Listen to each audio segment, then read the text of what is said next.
HAFIZ TV, unique every day.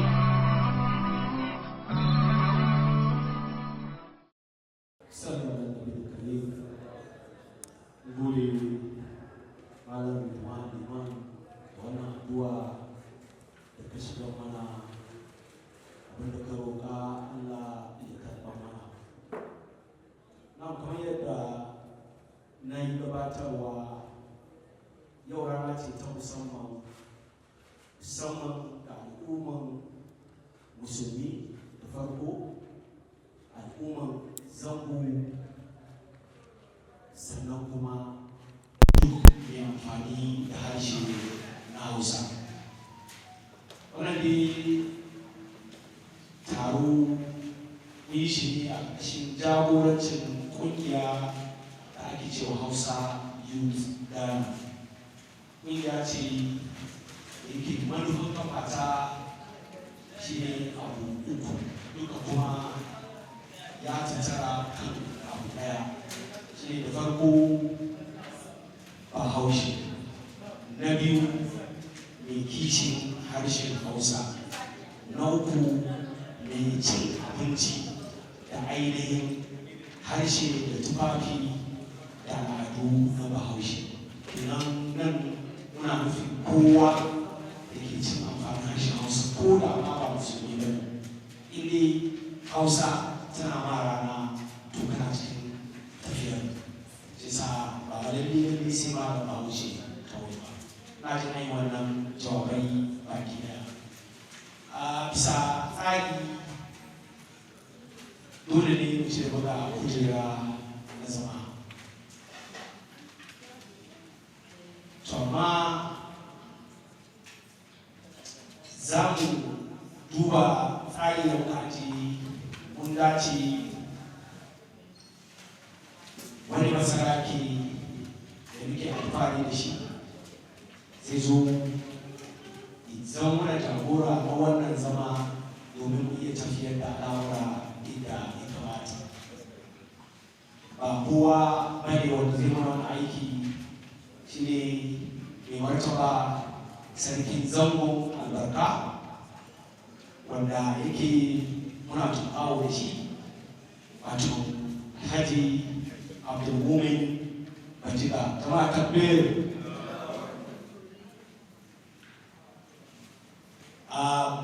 Ya min gyara wai kai tuntube na faɗi ka duba wanda ka faɗi ka duba me ya sa kai tuntube ya sa waiwaye kuma don tafiya ne shi ne wanda kirawo zai zama shaman ku amma mai kwakwariya ga ainihin wanda aka ce shaman yana ya tafi shi yawa mai izini ya ce ɗan wansa ɗanansa wansa ya zama mai wanda zai mai gurbi karshe ya shigo. Ya sa yanzu kamar yadda faɗi za mu kawo shaman Alhaji Abdulmumin Bajiga wata sarkin zango albarka. Jama'a takbir.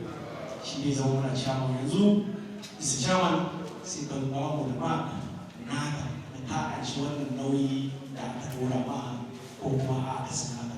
A dai san haka ba amma bisa kari ya kamata da yana cikin da isa shaman. Ba da kowa ya da ni Zuma bismillahir rahmanir rahim. Assalamu alaikum wa rahmatullahi wa barakatuh. Jama'a ba duk ta ba chairman ba.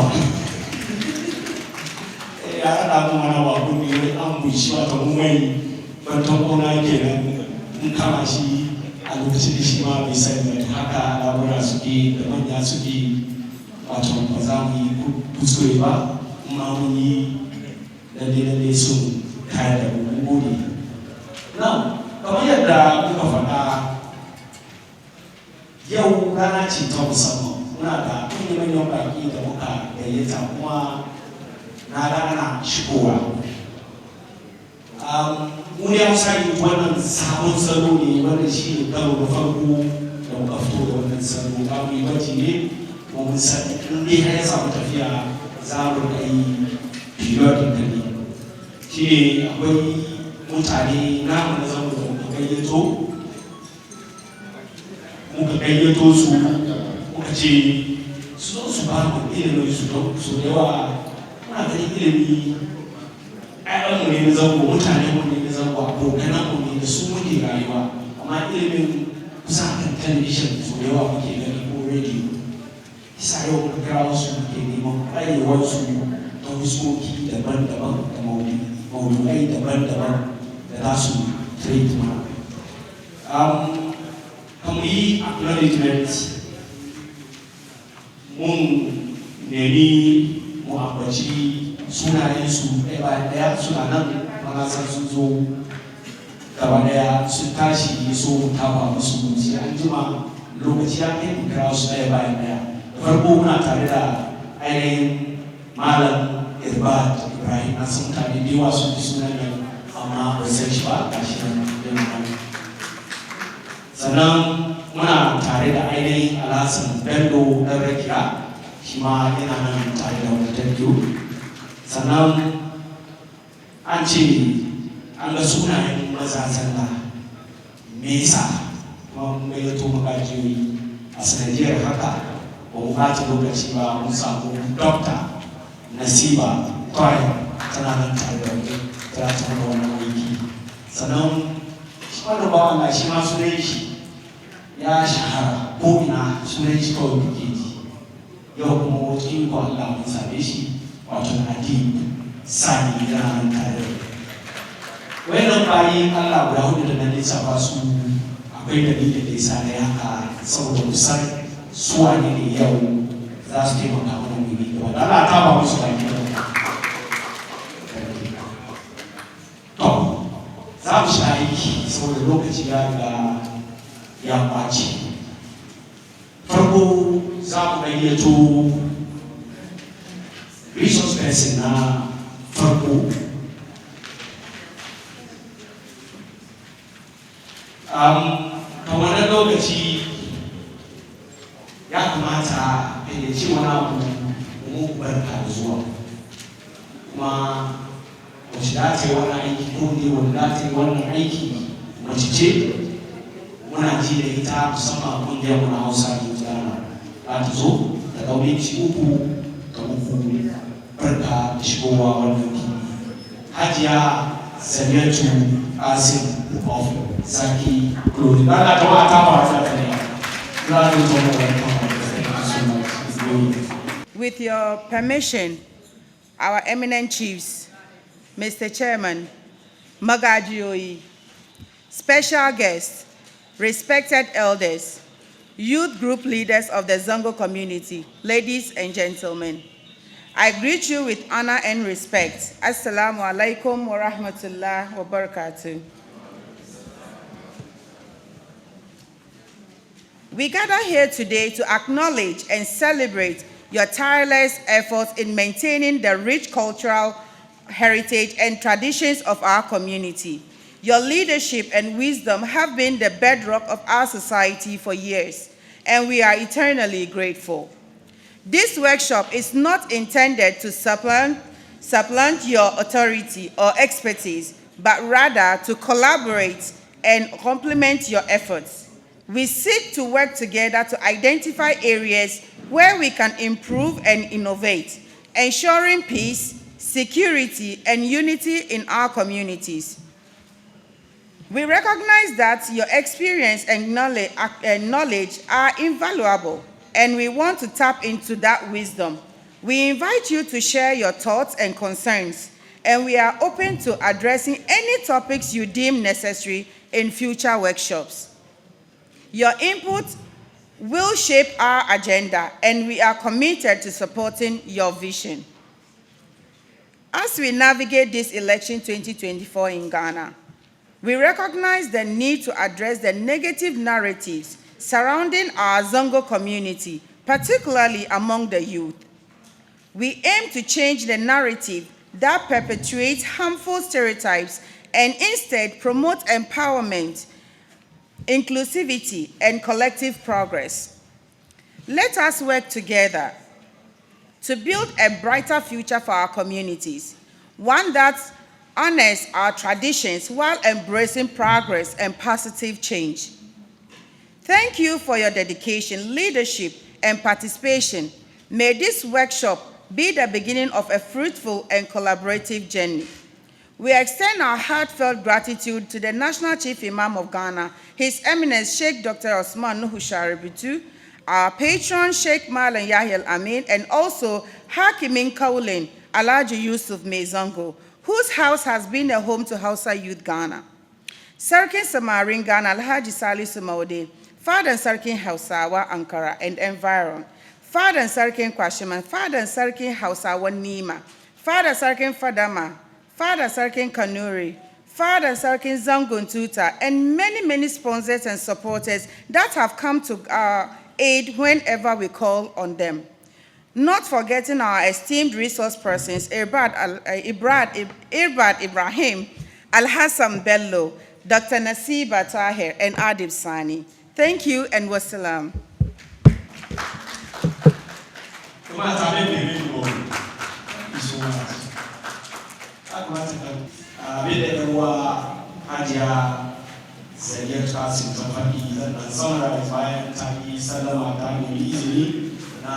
Sarakunan masu daraja da ainihin magajiyoyi da baki na musamman da muka gayyato da kuma shugabanni na matasan zango da mata iyayen magajiyoyi ta yi gaisuwa da kuma ta ce yau ne mun haɗu nan domin taya kawo nan murna da kuma ganin irin ƙoƙari da mu duka muke sakawa domin ganin mun aje al'adunmu mun kuma tabbatar da al'adunmu ba su kata a doron ƙasa ba. Sannan kuma nan ta yi magana game da shugabanni kunci irin shugabanci da sarakuna ke ba da shi ne zama abin da muka dogara kai muke yin wannan abin muna godiya matuƙa. Ta ce wannan taro da aka haɗa na ƙara wa juna sani wato workshop ba mun shirya shi bane a matsayin na ƙungiya don nuna iko ko kuma isa ko kuma sani. A mun ne shirya shi ne saboda mu samu haɗin kai da haɗin gwiwa daga gare ku kuma mu ƙara taimaka muku da ayyukan da kuke yi. Shi sa nan gaba mun ka zuwa domin mu gano inda muke da matsaloli musamman abin da ya shafi tsaro da haɗin kai da matsaloli ƙanana da muke fuskanta a cikin kwaninmu ya taimaka mu. Sannan muka ce kuma ƙungiyar Hausa ne tana yaba da irin ƙoƙari da kuke yi wurin don sarakuna da magajiyoyi da kuma ilimi da Allah ya ba ku. Sannan muna gayyata muna neman a samun haifan hanya duk yadda za a yi warware wasu abubuwan da ke dawo. Yanzu ainihin ta ce kuma abin da kuma ya abu shi ne babban abin da ke kawo shi ne zaɓe da cikin wata 2 zuwa 3 nan gaba. A nan muna so mu duba mu zaɓanin wani gudunmuwa za mu bayar musamman ta fuskar shugabanni sarakuna da kuma matasa.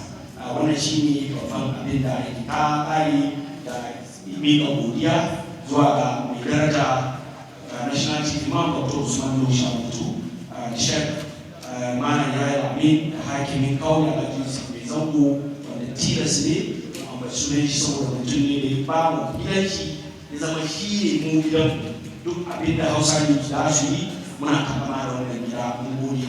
An kira sunan mutane sarkin samari a rai sami su gobe fadan sarkin hausawa nan kara da kewaye fadan sarkin kwashima fadan sarkin hausawan nima mai martaba a niwa bayan sani bayaki sannan fadan sarkin fadama da fadan sarkin kano duka wayannan mu a kula da ke su domin irin gudunmuwan da suka ba mu da kai da kai jama'a tambayo za mu yi wasu set of acknowledgements kamar mutum 10 ne sai mu shiga da program a kunan muna tare da mai martaba sarkin yarbawa wakilin wanda zai yi magana kan maudu'i the power of the pulpit, a tool for social cohesion, political and economic development.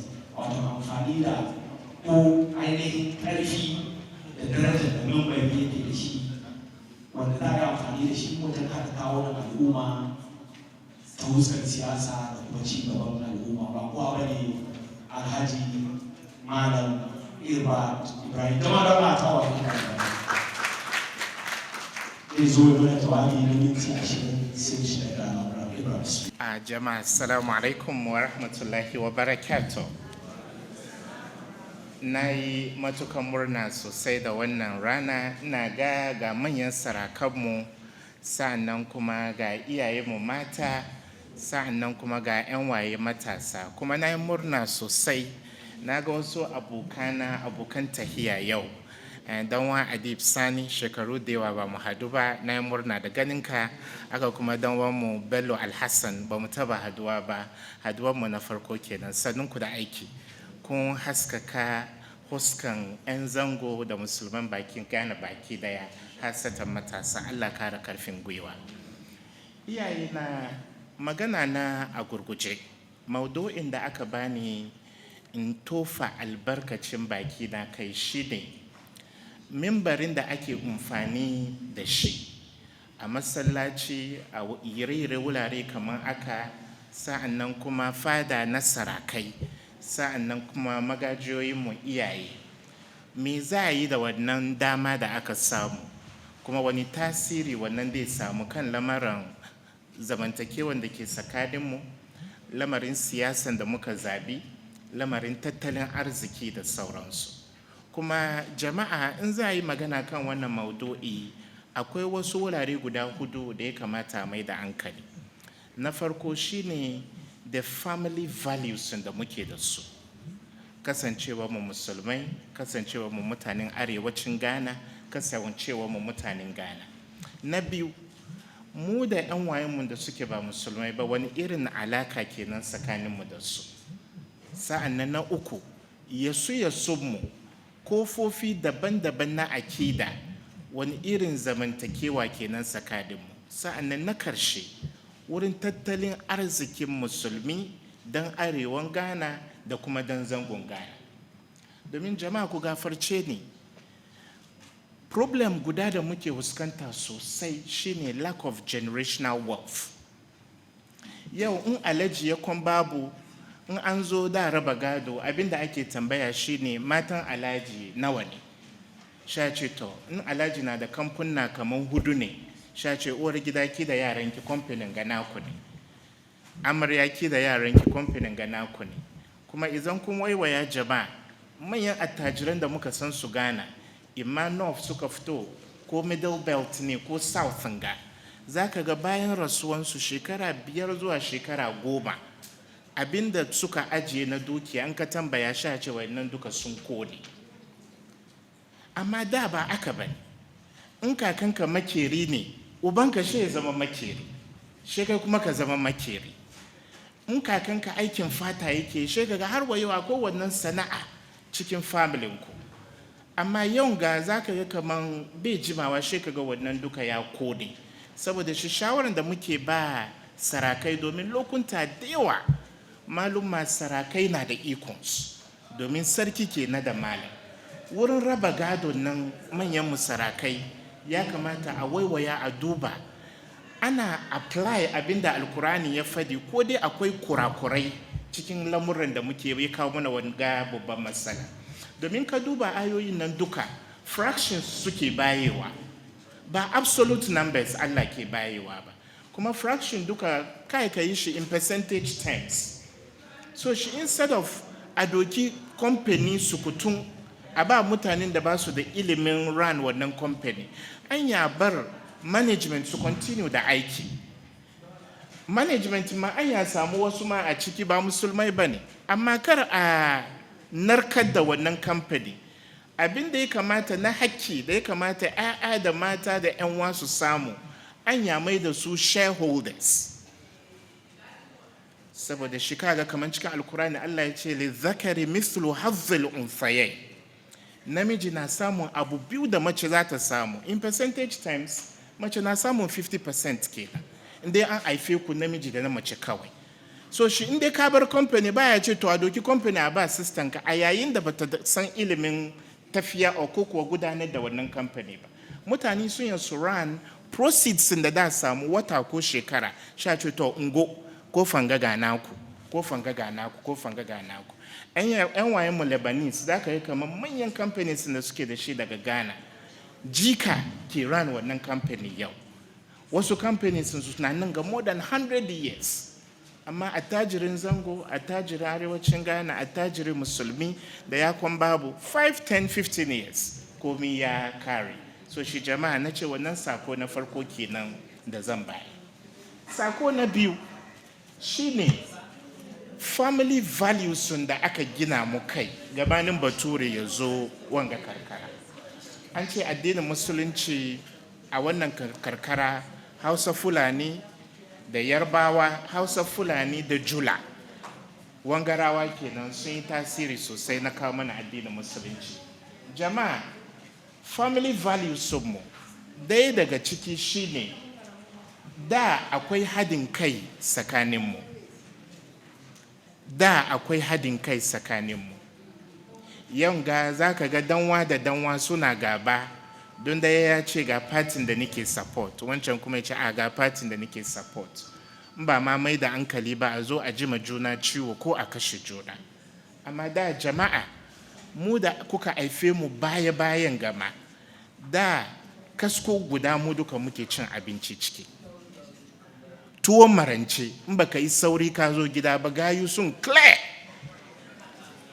So shi za ka ga cin abinci kasko gudan nan ya gwada mana ababa da yawa da kakanni da iyaye suka tashi da shi.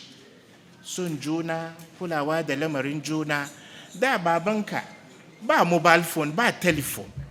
Amma babanka ya yi wuya ya yi kwana 3 bai je ya ga dan wanshi wani wuri ba. Wani lokaci ma su doki bag su fito tudu. Naku ne za ku ji wani ya zo after some time ya wuce. Duka kuna sanin jininku ne. Amma jama'a, in yau mu duka za mu yi ma juna gaskiya. Akwai wayanda muka kwanta mahaifa daya da su, wallahi wata 6 kenan ba mu kira mun tambaya ya kake ko ya kike ba. Ashe ya kamata mu koma baya. Yau yaranmu da an serve abinci, in kana so ma kana da dining table, ba wanda zai zamna wannan dining table. Kowa na da nashi kasko da mai shi ya dauki kuma shi shiga dakinsa. So shi at that very early stage na hadin kan da ya kamata mu samu, mutane mu samu ci gaban letan na muna lusu wannan hadin kai. So shi na roki jama'a cin abinci cikin kasko dayan nan a maimaita wannan ta'ada yana taimakawa sosai. Sa'an nan ka duba kuma in za a sa muku abincin, in ku duka kanana ne ana garwayen maza da mata. Amma in kun so ma girma, sha ce kaskon ga na mata kawai ne, kaskon ga na maza kawai ne.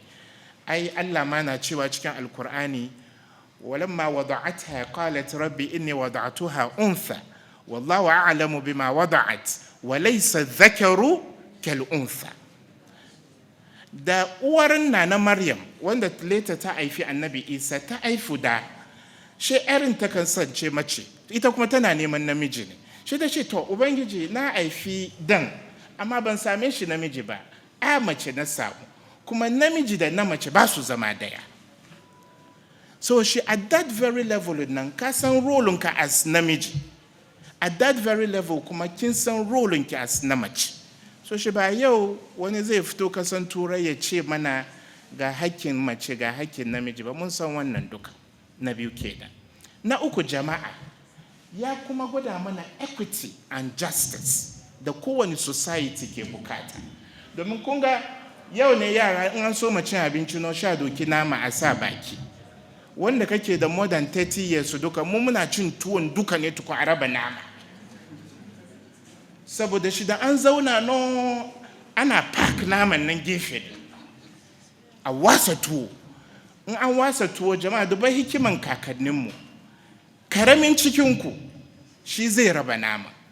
Kuma bayan ya raba shi ne na karshe wanda zai dauki nashi. Ashe in ba ka raba da justice and equity ba kai da ka lose. So shi wannan duka wayanga duka kuma iyayenmu mata kun play a very important role. A iyaka wayanga al'adu da ta'adu da malam Bahaushe ya sani ya kuma ilmantar da mutane baki daya. Na farko kenan. Na biyu jama'a, interreligious tolerance. Za ku ga yau danwa Adib Sani da danwa Alhassan Bello, Dr. Nasiba dai muna yawan addu'a da ita. Last time ma mun mun review wasu books daga nan ga tare da ita. Za ku ga mu da wayanda ba musulmai ke cudanya saboda tsaro, lamarin tsaro na kasa. Kuma shugabanmu alkibilanmu National Chief Imam ya buga wannan misali cewa wanda yake dan Ghana amma ba musulmi bane, ba abin kyama bane. Ya kamata a kai jiki saboda wata maslaha na kasan Ghana baki da na mutane baki. So shi ba laifi bane jama'a. Wasu suna da concerns, me yasa muka bar wasu arna na shigowa masallaci? Domin da an sunanka Kofi ma ba wanda ke son ya yi wani alaka da kai, amma yanzu sakiya na zuwa. Domin in ba mu kai jiki ba ya da su fahimci addinin musulunci har su zo masu rungumi addinin musulunci. So shi take-taken da muke ga National Chief Imam yana yi abu ne da mu duka ya kamata mu yi kwaikwayo, cewa malam bai zabi, malam kuma da ya addu'a yana addu'a makasa baki daya. Fastoti na zuwa wurin malam, aka kuma musulmai na zuwa wurin malam. So shi mu yi kokari mu bar wannan alaka ta yi danko, amma kowa ya riki addininsa. Ba mu cewa ka je ka yi abin Krista wai don kana son interfaith dialogue ko kuwa harmony.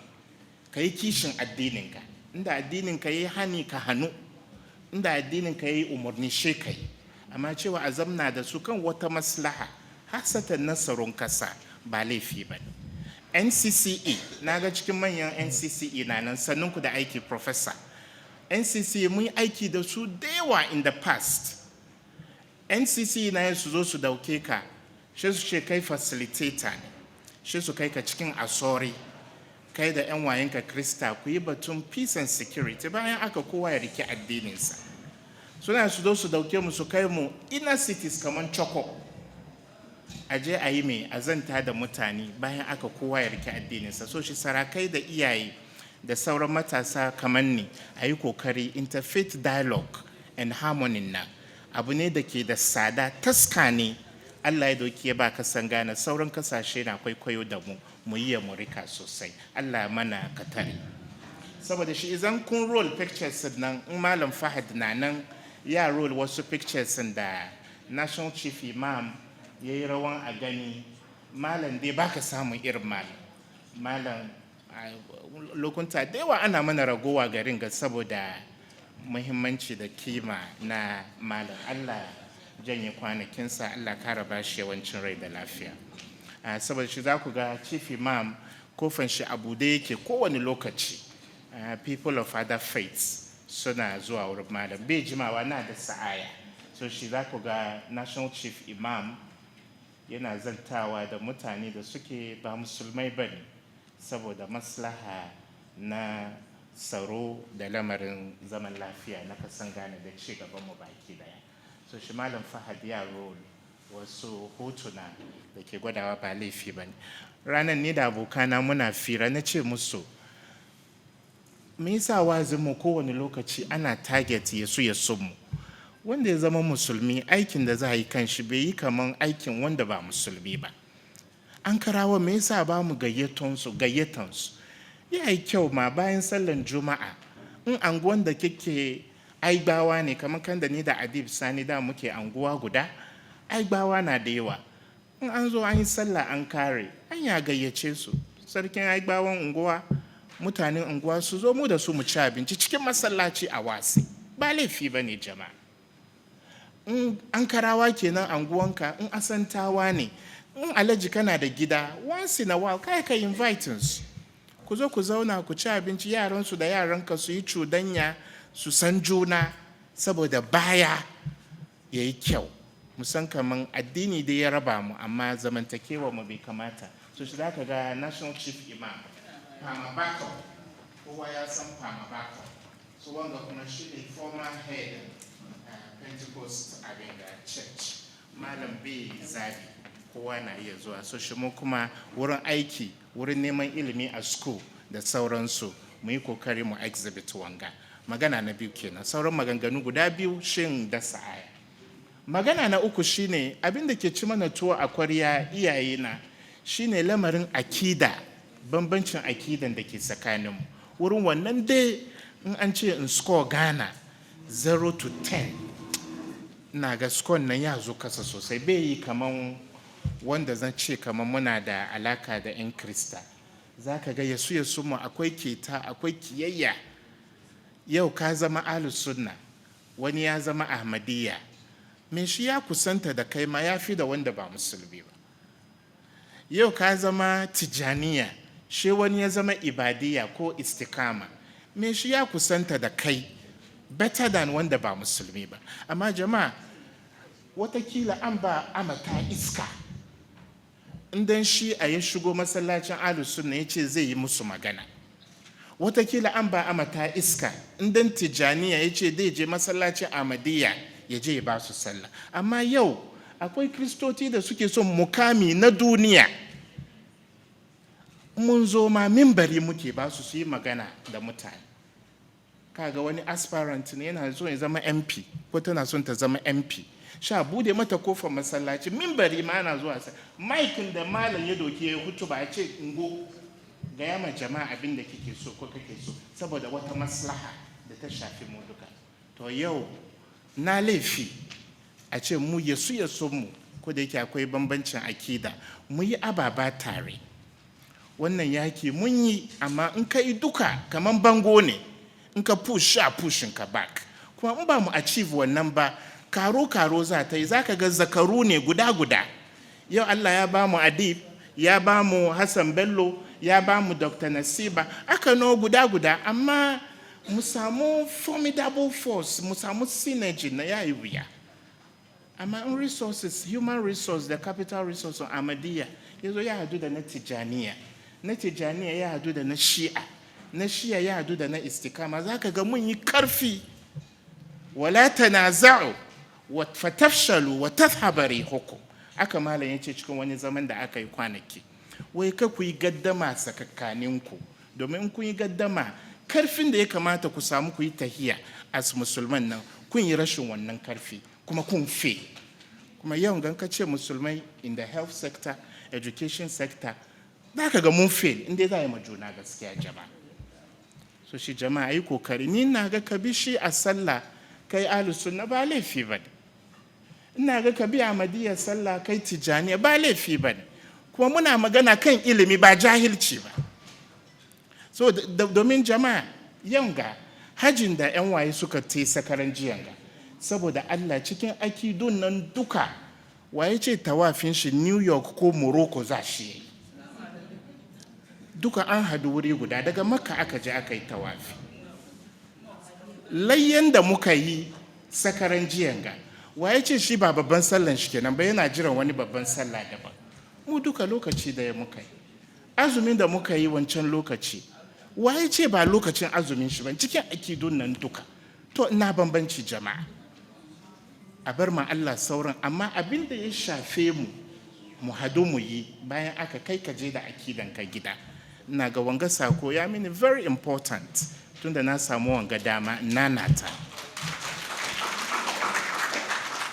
So shi jama'a za ku ga kakanmu national chief imam kenan, shi da global leader, shugaba na Ahmadiyya baki daya. Magana na karshe jama'a, kar in gajiyar da mutane, shine lamarin addinin musulunci da mimbari. Yau mimbari a masallaci ya kasance the most powerful tool da mu duka za mu yi amfani da shi. Saboda shi maluma da limaman na, ina son sarakai da haskenku da kuma hadaranku a duba muna wurin maluman na. Domin kaga yanzu masallatayyan Ghana sun kashi biyu ne. Akwai masallatayyan gargajiya da za a iya gaya ma kowa gaskiya, domin ko sisinka ba karbi ba. Saboda shi za ka ga malumman nan dewa za ka ga dattawa ne, tsofaffi sun jima ba su kwadayin duniya. Sunan kuma jama'a, shi dai alhaji ya zo gida, ba shi ke zuwa ya kwankwasa ya ce yana neman alhaji ba. Kashi na farko kenan. So shi mai shi ya gaya ma gaskiya. Amma wayanda suke use manabir, mimbari daban-daban da ake ji mana ciwon ga lokaci, shine masallatayyanmu da yawa yau alhaji ya gina masallaci kuma kowa ya san aikin da alhaji ke. Ina da wani danwa ya yi aiki da NACOC lokacin a Chrissy Sapon, mun dan yi tafiya kadan da narcotics.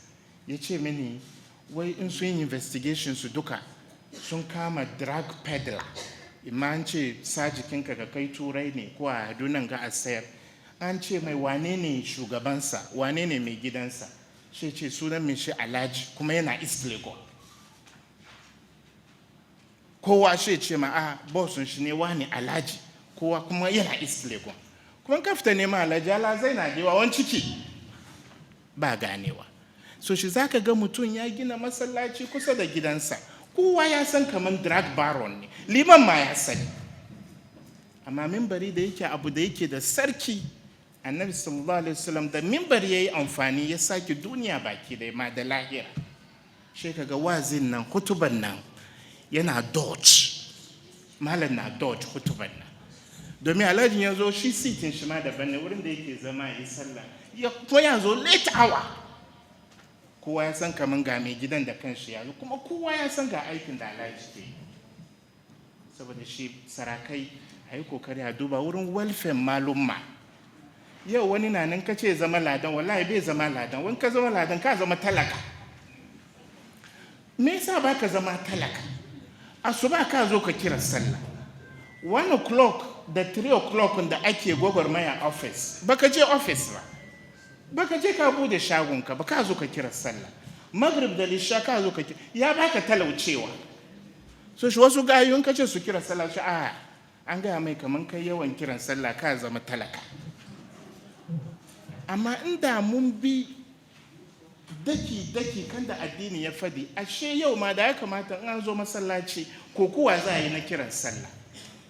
Domin ma'aiki ya gwada mana falala wayanda ke kiran mutane a zo a yi sallah. Amma yau in kai wannan ka talauce. Yau wake biyan liman. Muna zuwa masallaci sallah wani wuri ranar mun zo juma'a. Mun jira lokaci ya kai, jama'a cikin minti 2 ko minti 3 na da sa'aya. Liman bai zo ba. Mun jira liman bai zo ba, sa'a muka yi. Ashe cikin sahu akwai wani da ya ladabtu ya kuma ya karantu. Daga baya aka tura shi ya ba da sallah aka wuce.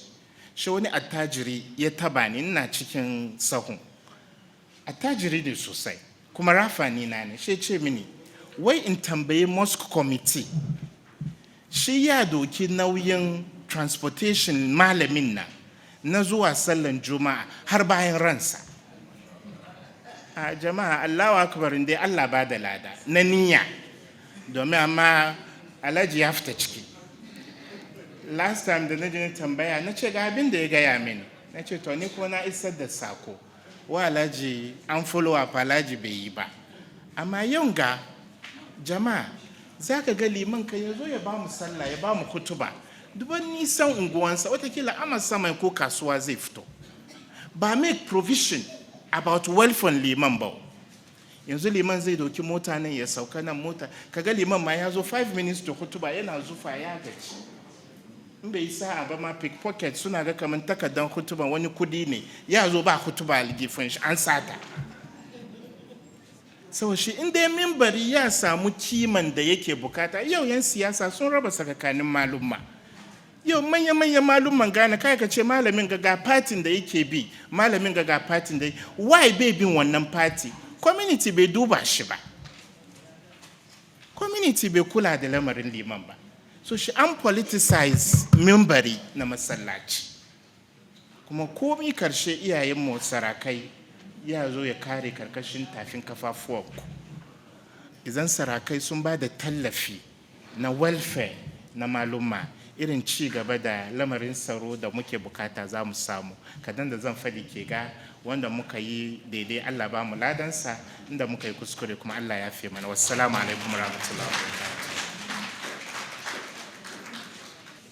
Bisa tsari mun yi tambayoyi ba da dama a faɗi wasu abubuwa, amma tsarin da muka yi zuwa abubuwan da ya faɗi shi yana da uzuri da zai bar mu. Bayan kai lokacin za a yi tambayoyi ba tare da mana ne ba tare da mana al'asa don loga kuma gidanmu Imrana da yake ya fito daga NCC sannan na ga reps na jam'iyyun siyasa su masu duka mun ba kowa dama cewa dama da ba a ƙara kama ba ta lokaci ba za mu kawo resource person na biyu shi ma za mu ba shi lokaci ya yi muna jawabi a kan maudu'in protecting the peace and security of Ghana in an election year, role of the Zobo chiefs and youth leaders. Wato shi ne shi zai mana magana ne akan ya za mu yi mu kare zaman lafiya da kuma ainihin tsaro na ƙasar Ghana a shekarar zaɓe. Wato gudunmuwan da ya kamata sarakuna da kuma shugabanni na matasa su yi. Isa nan za mu kawo Alhassan Bello ɗan rakiya. Da ba jama'a ta ba Alhassan Bello shi zai zama wannan bismillah. Maudu'i na inda aka faɗa, amma mafi yawa don yi magana kan matasa. Don idan gari dai lallace a ta wajen mu yake farawa. Haka nan kuma idan kasa dai gyaru nauyin na kanmu, babanninmu dai su shawara da mu je mu nemi wajensu ko kuma mu kuma wajensu su gwada mana inda aka fito, inda aka kai iso mu san inda mu ma mu tafiyar da aiki. Amma kamin in je gaba, naka ce politics gaskiya an ba shi fasara daban-daban, amma wanda ya fashe ya bukaci maganar mu, I will speak on just a simple definition of politics wanda Harold Laswell ya ce wai who gets what, when and how. Tankan ita siyasa, idan ka duba siyasa duka, it's just about me ya dace wani mutum ya samu, adadi nawa da ya samu, sannan a wace lokaci da ya samu wannan amfanin. Tankan idan muka je muka dawo, siyasa is just about resources. Idan muka duba, whether you like it or not, regardless of language na da mu kira, it's just about resources. Ba shanin akida bane, ba shanin addini bane. Sakan don bari a zo a doki akida da addini, ana zo mu ya ki fadi ma ne a deceive mu. Kaga mafi yawa sha zuwa ce maka wai ai kaga wan kamar akidun ga yanzu sun kusanta da wannan party, kuma ke kana nan bai fi ka alaka da su ba, which is not so. It's just about resources, who gets what, when and how. Sannan kuma politics akwai kashi biyu. Na farko shine micropolitics, kankanta kananin karami. Kaga inda mutane suka hadu biyu uku, akwai siyasa. Ida azabi mai shi ko kuma farin jinin mai shi ya bari idan shi ya magana, kaga sauran suna ji. Siyasa kenan a shanin tsakanin mutane ko tsakanin kungiya, inda base ma muke zama mu sha a taya. Kaga kaman akwai wasu mutane ko ake gaddama ake fada, idan mai shi tashi magana kaga kowa ya ji, automatically a wannan point an samu shugaba. Amma da farin jinin da fahimtar da Allah ya bashi, kaga kaman he has automatical image as a leader, which is a very important part of politics. There should always be leadership, and the role of leadership must be pronounced. Shugaba ya fi ka lead mutane, not just abin da suke son su samu, ka ba su abin da kaga ya dace su samu. Sannan kuma micropolitics shi ne wanda muke gani most of times, wannan is about ƙasa ko gari ko unguwa, which is bigger than the individual. By the end of the day, da shi micro da macropolitics, it has just to do with leadership and followership, da amfanin da ya fi a samu cikin wannan point. Sannan kuma there cannot be a talk of election and politics without democracy a cikin inda muke nan yanzu haka. Kuma democracy, don't use definition Abraham Lincoln. Don't me, it's linked to what I said in wanda na faɗa farko about who gets what, when and how. Ya define democracy as government of the people, by the people, and for the people. Idan muka saurara mun ga kaman there's a link between who gets what, when and how in this definition, which is why I chose that definition. Kuma idan muka zo Ghana, we need to talk about elections. Mu da elections iri uku a Ghana. Na farko shine national elections. The main one is two. The national election and the local elections. At the national level, we have the presidential and parliamentary election. At the local level, we have the district assembly election, and then yake for the money unit committee elections. Magaga mafiyawa, even at the local level, they be fair chana and shi kan kungiyan siyasa ba. Fi zama non-partisan. Haka mun yaron zango ko matasan zango ko mutanen zango ma, we are not strong in that place. Don me idan aka zo kullum mun ja kan mu gefe. Karshe mu ce an ci tuwo an bar mu yaya. Wannan dai kuma we are not participating. Sannan these are images na dauko kun ga kaman waɗansu garuruka da yawa al'amarin siyasa ya kawo musu tashin hankali. Kuma in December we are voting. So how do we ensure that we don't have irin abubuwan da ya faru wasu kasa bai faru ba? Wan image ga na Senegal kenan da shi shugaban kasan su na da tsohon shugaban kasa ya so ya canza dokan kasa ya zo tettem. Amma dai su din masu su samu nasara kadan kanshi. Show that kun ga nan kan mutane kenan akan fara da aka yi shanin siyasa da leadership. This is an image from Rwanda. Dan mun tuna Rwanda 1994 an yi tashi hankali aka yi kashi da kyau. Sai suka bar wayannan ababen just ya tunasar da su ka su koma back. Idan ka duba most of these things asalin fadan ma tsakanin mutane dan kadan ne.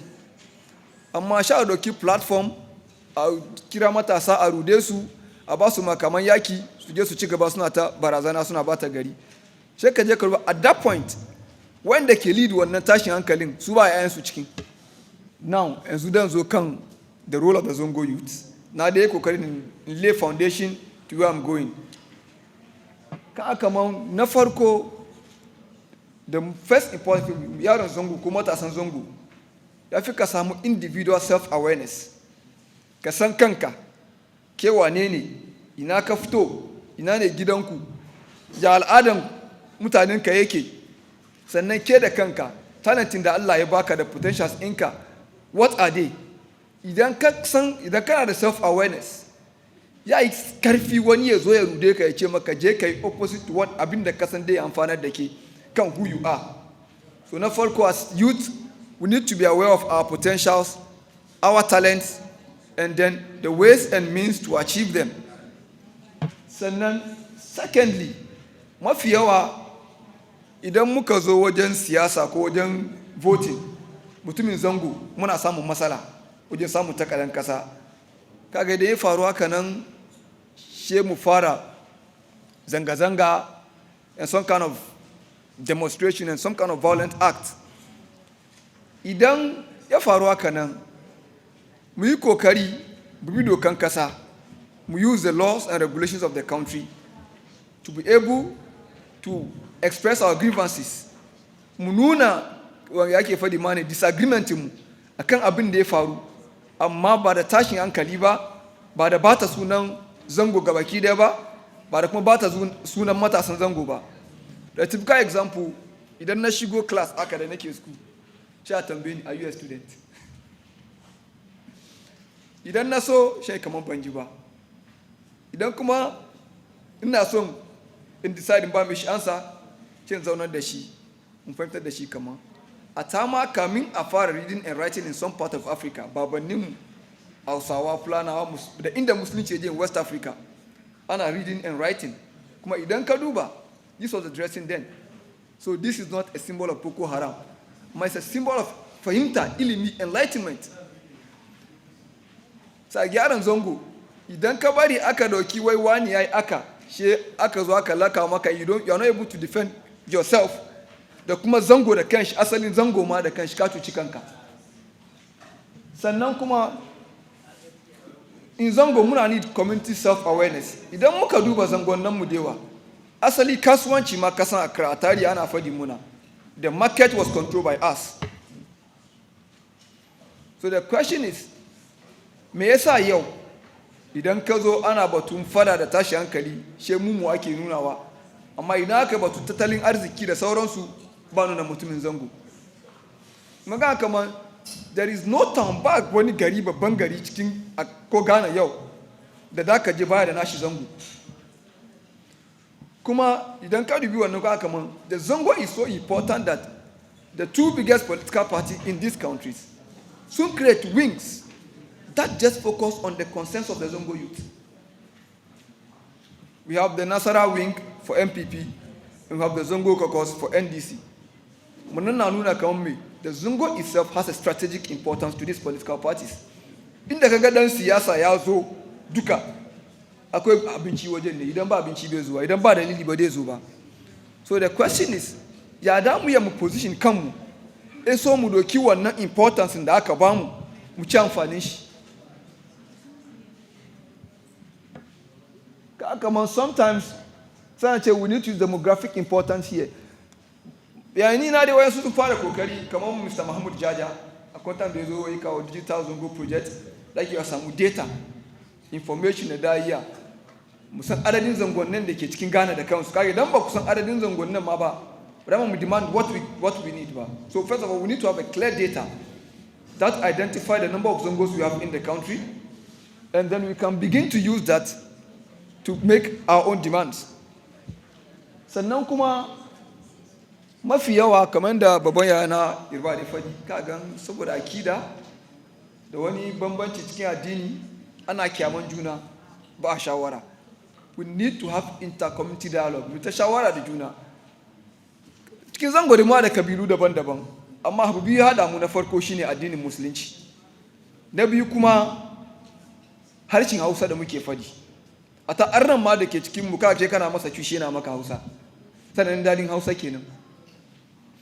Yasa yafi muna shawara kuma idan ka duba ban dai san sarrakin zango ba, amma angon mu Madina na zaka man kwanakin baya mu yi kokari muka samu meeting tsakanin mu matasan da sarakai da malumma mu duba inda damu magance wadansu matsaloli da muka ga kamar yana damu mu a Madina. Idan sarrakin zangon nan kuma aka replicate wannan ababe kan kaman wayanda kila saboda rashin fahimta da rashin sani da ya rude su a use for violence through wannan su ma sun farfado su wayo kaman ashe abin nan ma bai da kyau, kaga zango becomes more peaceful, and as a result kuma kaman garin kuma if the so-called place of getting the touts are not around, then the possibility of violence becomes minimized. Ai mu ana gan mu kamar muke son fada da za ka manzu mu da kanmu ma mun yabi kwanciyar hankali da zuwa da ja dauko ya kamar garin kuma ya samu kwanciyar hankali. Sannan kuma haɗin kai, it's another very important thing. Babanninmu na da ka gan zauna gida ba ka ma san tenant ba ka ma san landlord, amma yau saboda romo da dadi tsakanin junanmu ma base ma ana fada. Idan ka duba don wani ya zo ya ba da wani dan kudi kadan, wani ya jiye ma wani baya. Tsakanin matasa we need consensus. Fi mu san kaman ga abin da ya shafi mu duka, wannan mu yi adalci tsakanin junanmu. Wan kuma na wani ne na wancan ne, wannan kuma a dauke shi haka nan. Amma idan muka zo muna zama she mu da kanmu ba mu san abin da muke so ba, ko ba mu da haɗin kai, mutumin waje dai zo ya kawo mana matsala da rabuwa. Sannan kuma another important thing da ya fi mu duba shine mu samu long-term developmental plan. Zangonninmu da yawa ba mu da long-term developmental plan. Sometimes kuma ana da shi, it is not youth-centered. Kaman plansin kungiyan na dada ne, kuma sometimes idan matasan da su zo kana ga wani ku da kan kuma ba da kowa ke ba ku zauna baya tukunna. Amma idan ba mu capitalize kan the youth force we have ba mu capitalize kan strategic position mu da bari all these parties suka recognize importance mu ba, at the end of the day an dauke mu a yi siyasa a win election a bar mu inda aka zo aka yi scheme. So it is very important that we have a strategic development plan. Kuma in drawing that plan, mu samu shawara a musamman ka a bar kowa. A yi shawara da mata, a yi shawara da matasa, a yi shawara da sarakai, a yi shawara da limamai, a tawan da muka san kamar suna cikin unguwa ma da iliminsu da wangansu fahimtansu dai bari zai amfana da zango da matasan zango a yi shawara da su idan muka samu long term developmental plan dai karfi wani ya cuce mu. A typical example mu duba Yahudawa asalin su nawa cikin duniya amma yau sun kashe dan waye mu Palestine over 40,000 and we are still negotiating with them. How many more can they kill to kumudena further? Just a few number of people. Church with all the strategic position da muke da shi, the two parties sun recognize matasan zango ba ka iya ka capitalize kai ka samu abin da ya dace a ce ka samu ko kuma mu kawo abin da ya fi a ce ya shigo cikin zango ta kan muna bacci kenan. We need to wake up on that. Sannan kuma mafi yawa ka gan even when the opportunity is there mu matasan da kanmu we are not proactive. Ba mu zuwa mu je mu ci amfani ka gan zo zango yau an kawo wani policy da gwada mu matasa training a wannan maybe plumbing ko sauransu kaga mutumin zango shi na shi ne zauna base ya sha taya ya fi ran kwallo ya je bacci ya zo haka nan Monday to Friday idan ka tambaye shi ce manta da su mu da mu jaba da mu je turai ai turai ma da kudi ake zuwa. So we need to also take advantage of opportunities idan ya zo. Sannan kuma cikin alakanmu ya fi mu gane stakeholders, key stakeholders. Yanzu haka ga akwai zango developmental fund. It's another important stakeholder that we use. Akwai wanga yake fadi man inner city development da sauransu. It's another sector we can use. Although sun kawo ana gina mana astroturfs. Ba mafi yawa shi mu tambaya idan aka gina mutane zango nawa ke ci amfanin wannan ababen da ke cikin zango. Because sometimes an gina maka amma the ownership is a problem. Zafi mu yi kokari kai. Idan na dauki Madina for example, ni Madina nake, so I know what we've done as a template. For example, da muka samu fada tsakanin mu da makarantar Baptist da ya faci wani kasa da ke Madina. Da babannin mu ke rike da wannan position muka jiwa a matan ta karbi kasan. Ana kama kasa kamar ya ashe wani rarayi ne kawai da ta zuba gefe aka ce mun je mu wasar da shi kawai ta ce hakkinta ne wannan abiya ma da yake ba kawo youth nan cikin wannan time ba yana kamatan ta win to kwanakin baya da matasa muka tashi muka bi babannin suka mara muna baya muka fara aiki an kawo sojan sa kan kasan amma hadin kanmu da kokarin matasa shi da sojin suka gudu. That is the importance of unity. Mahimmancin matasa da suka san kansu, suka san abin da ya dace a ce sun yi. Kuma matasan da suka yi ma iyaye biyayya da malamai don mun bi su ne suka gwada mana inda matsalan ya fara, inda iyakacin gwadogwadon su ya kai.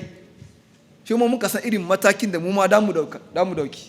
Da muka dauka yanzu haka idan aka je koci wai ta matan da kanta ke cewa a bata more time.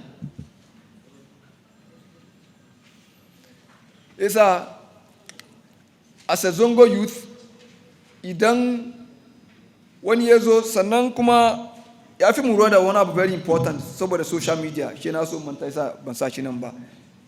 Misinformation and disinformation. Mafi yawa ka je kan Facebook kan social media ka ga wani ya post wani abu kaka je gani baka je ka yi bincike ka gane gaskiya ne ko ba gaskiya ba ne ko ya faru amma ba gaskiyan maganan duka ma mai shi fito da shi ba don na yanzu in koro firana ababe 5 ne ya da 2 don na san wannan ya bari abi bayana shan boye hukun a cikin aljihuna sai ke ma ka riki wannan biyun ka fara kuwa a cikin gari to ƙarshen masala ya zo aka kamo ka sai ukun kuma ya fito kana kamar you are disadvantage. Isa mu kula da social media mu gan misinformation and disinformation. Wannan it is both at 2 levels. At one hand ka gan saboda importance of Ghana and some African countries ka kaman global powers garuka masu karfi da muka san cikin duniya suna use wannan just to gain support within Ghana. Haka nan kuma domestically just to discredit a political opponent mutum ya kawo wani information Sa mu kula da kyau kan misinformation and disinformation. That alone can create a very big problem muna. Don hoton da na nuna na Rwanda, radio kawai ya kawo wannan matsala. An je kan radio ne shaka fara wayan su wai su kenkasu ne, cockroaches a kashe su. All of a sudden shi zama da popular belief. Sa da masu kudin suka kawo adda da sauransu suka aje, dama akwai da su dauki su aiki. Amma idan cewa an tun work kan wannan platform, an educate matasan, an fahimtar da su, an taye su bacci, masan kamar mutum ya fi kai aiki, ya fi kasan amfanin kanka, kasan value kanka, kasan darajar kanka, kasan darajar unguwan da ka fito, kasan darajar ubanninka, kasan darajar al'adunka. Da ya difficult wani ya kawo adda ya ce ma je ka kashe mutum da ke da shi ke alaka. Isa most importantly sako na kiga akan wanga. But then nan gafaran roki iyayenmu, sarakanmu da manyanmu, idan muka zo wajen ku neman karin magana a yi hankuri. Matasan zamanin nan da mafi yawa jininmu na tafasa, wani muna don kuskure shi a dan yafe muna, ka doki wannan ana nisar da mu. Yarbawa suka ce wai taba fo otun nomo, no taba fo si nomo, a fotun famora. Wai idan ka daki yaron ka da hannun hagu, ce ka lalashe shi da hannun dama. Inda nan karin magana.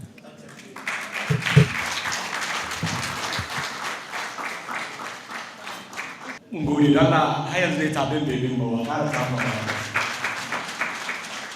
Dan rakiya is a powerful delivery. Mun gode matuƙa ka zauna kai yanzu zuwa jima mun ba dama in Q&A ya kai definitely akwai tambayoyi da za yi. Muna yi wa ainihin sarki na samari baki daya kuma president na ainihin council na sarakunan matasa na gada baki daya kuma abin alfarin mentor muna jin kwai matasa da yawa nan da kowa wa sarki sun suka samu opportunity dole sun kira a kowa wani alhaji dr salisu gode na mabaka dama da mata ba su gode da zuwa a kawo ne takardu mu yi acknowledgement saboda mutane sun zaunu ba mu acknowledge su ba. Masha Allah mu gode.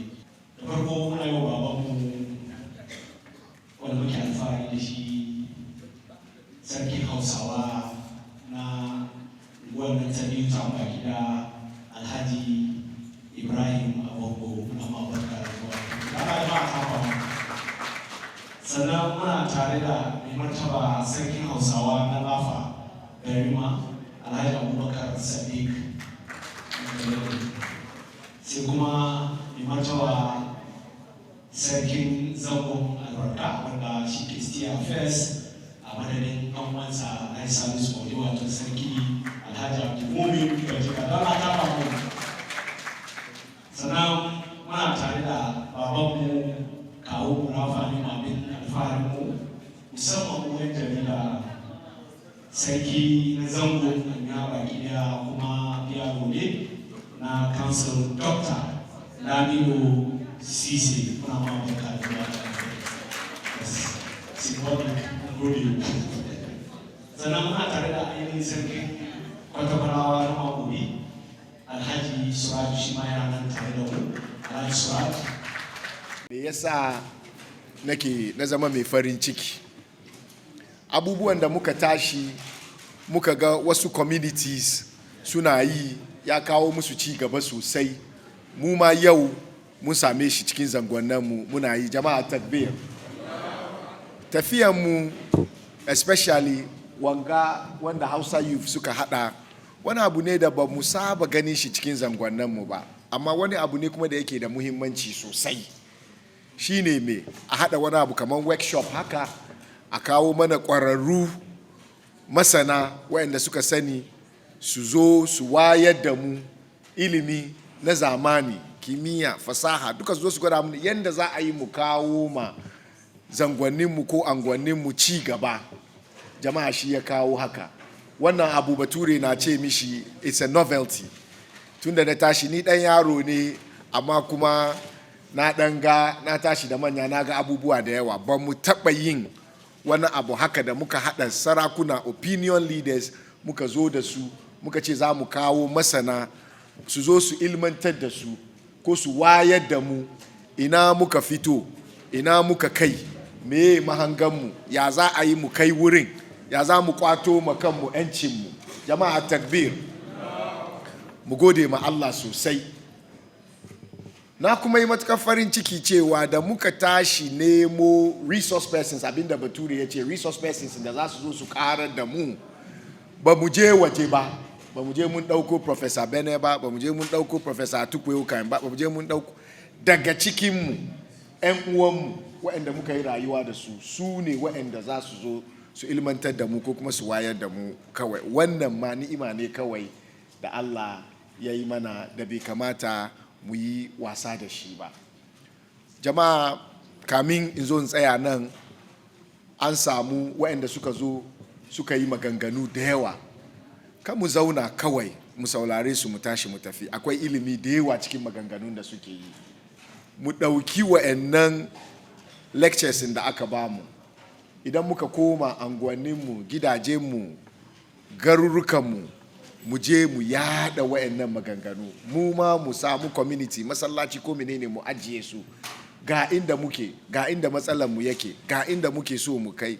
Naji wane ya ce kaza, naji wane ya ce kaza. Idan aka yi kaza, kaza za a samu. Kaɗan, sheku ga mun ci ma kanmu buri. Da muna so mu zo wuri a yi abu, mu yi ado, a yi waka, a yi rawa, a yi raye-raye, a yi kaɗe-kaɗe, mu tashi mu wuce. To amma zamani na canjawa. Na ji Bello ɗan rakiya yana cewa kaman samari idan suka zo suka kawo magana, suka yi kaza da kaza, wata sa'in shi a ji haushinsu. Amma ba haka ba ne, jama'a. Zamani bature ya ce is not static, yana evolve, lokaci na evolve. So kuma lokaci da salo da menene wurin samari yake. Manya dai iyaye da kakanni, wannan experience ku da guidance ku shi ke bari. Amma ya zo kan innovation, kirkiro wani abu sabo, yawanci da yawa wurin samari ne. Yasa ya kamata iyayenmu, especially mata, ku ba mu da necessary supporting da muke need. Idan yaronka ya zo yana tambayanka magana kullum, ba kwale shi ake yi ba. Ka kwantar da hankalinka, ka saurare shi, ka ji me yake faɗi. In akwai hankali ciki, ka ɗora mishi. In akwai kaucewa kuma ciki, ka gyara mishi, ka ce ba haka ba ne. Akwai zan ɗan wuce ba, wuce gona da iri ba. Na je da jikokinku wani wuri, once in a while muna zuwa wurin human psychologist haka. Yana gwada maka yadda tunanin yara yake na zamani da naka da su. Ya ce ko me kake so ka yi, yaranka duka abin da suke kallo kan TV, kai ma ka make sure kana kallo tare da su. In abin da bai dace da yara ba ne, ka duba da su. Ya zama na kai ne mai gaya musu cewa wannan ya dace da ku ko wannan bai dace da ku ba. Saboda idan baka yi haka ba, ya je ya duba da shi da wani wanda ma baka yi sa'a ba, shi ya je ya kauce. Yasa kaga idan muka ba samari 'yan uwanmu goyon baya da ake yi, shi suna kirkiro mana irin abubuwa haka, za a waye gari shi ku ga kamar mun samu ci gaban da muke so sosai. Bayan supporting da sarakuna da limamanmu suke yi, zan yi amfani da wanga dama in ƙara gode ma iyayenmu mata. Duk sanda aka kira yanzu kuma ba barin ku baya. Tun ba yau ba da ku ake yi, da 'yan dabarunku.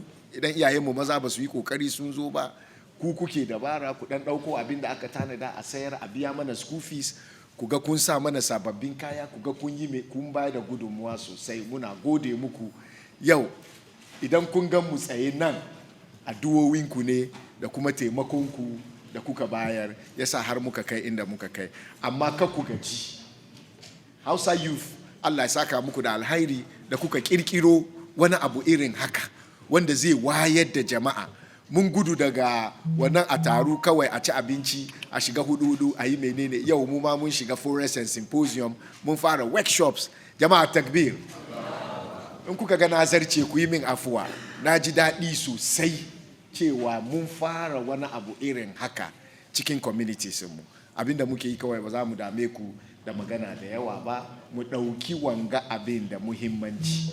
Ko ina muka samu kanmu, idan mun iya mu maimaita shi a da unguwanni, a da wurare a yi irin abu haka, ku ɗauko resource persons su zo su wayar da mutane. Ina ji gaba ɗaya mun cire wannan kankan nan da yake damunmu cikin communities mu, she mu ga ci gaba ya zo da yawa. Idan haka ya kasance, she kaga an ɗauko minista daga cikinku, an ɗauko ko menene daga cikinku, saboda an san dama kun riga kun waye.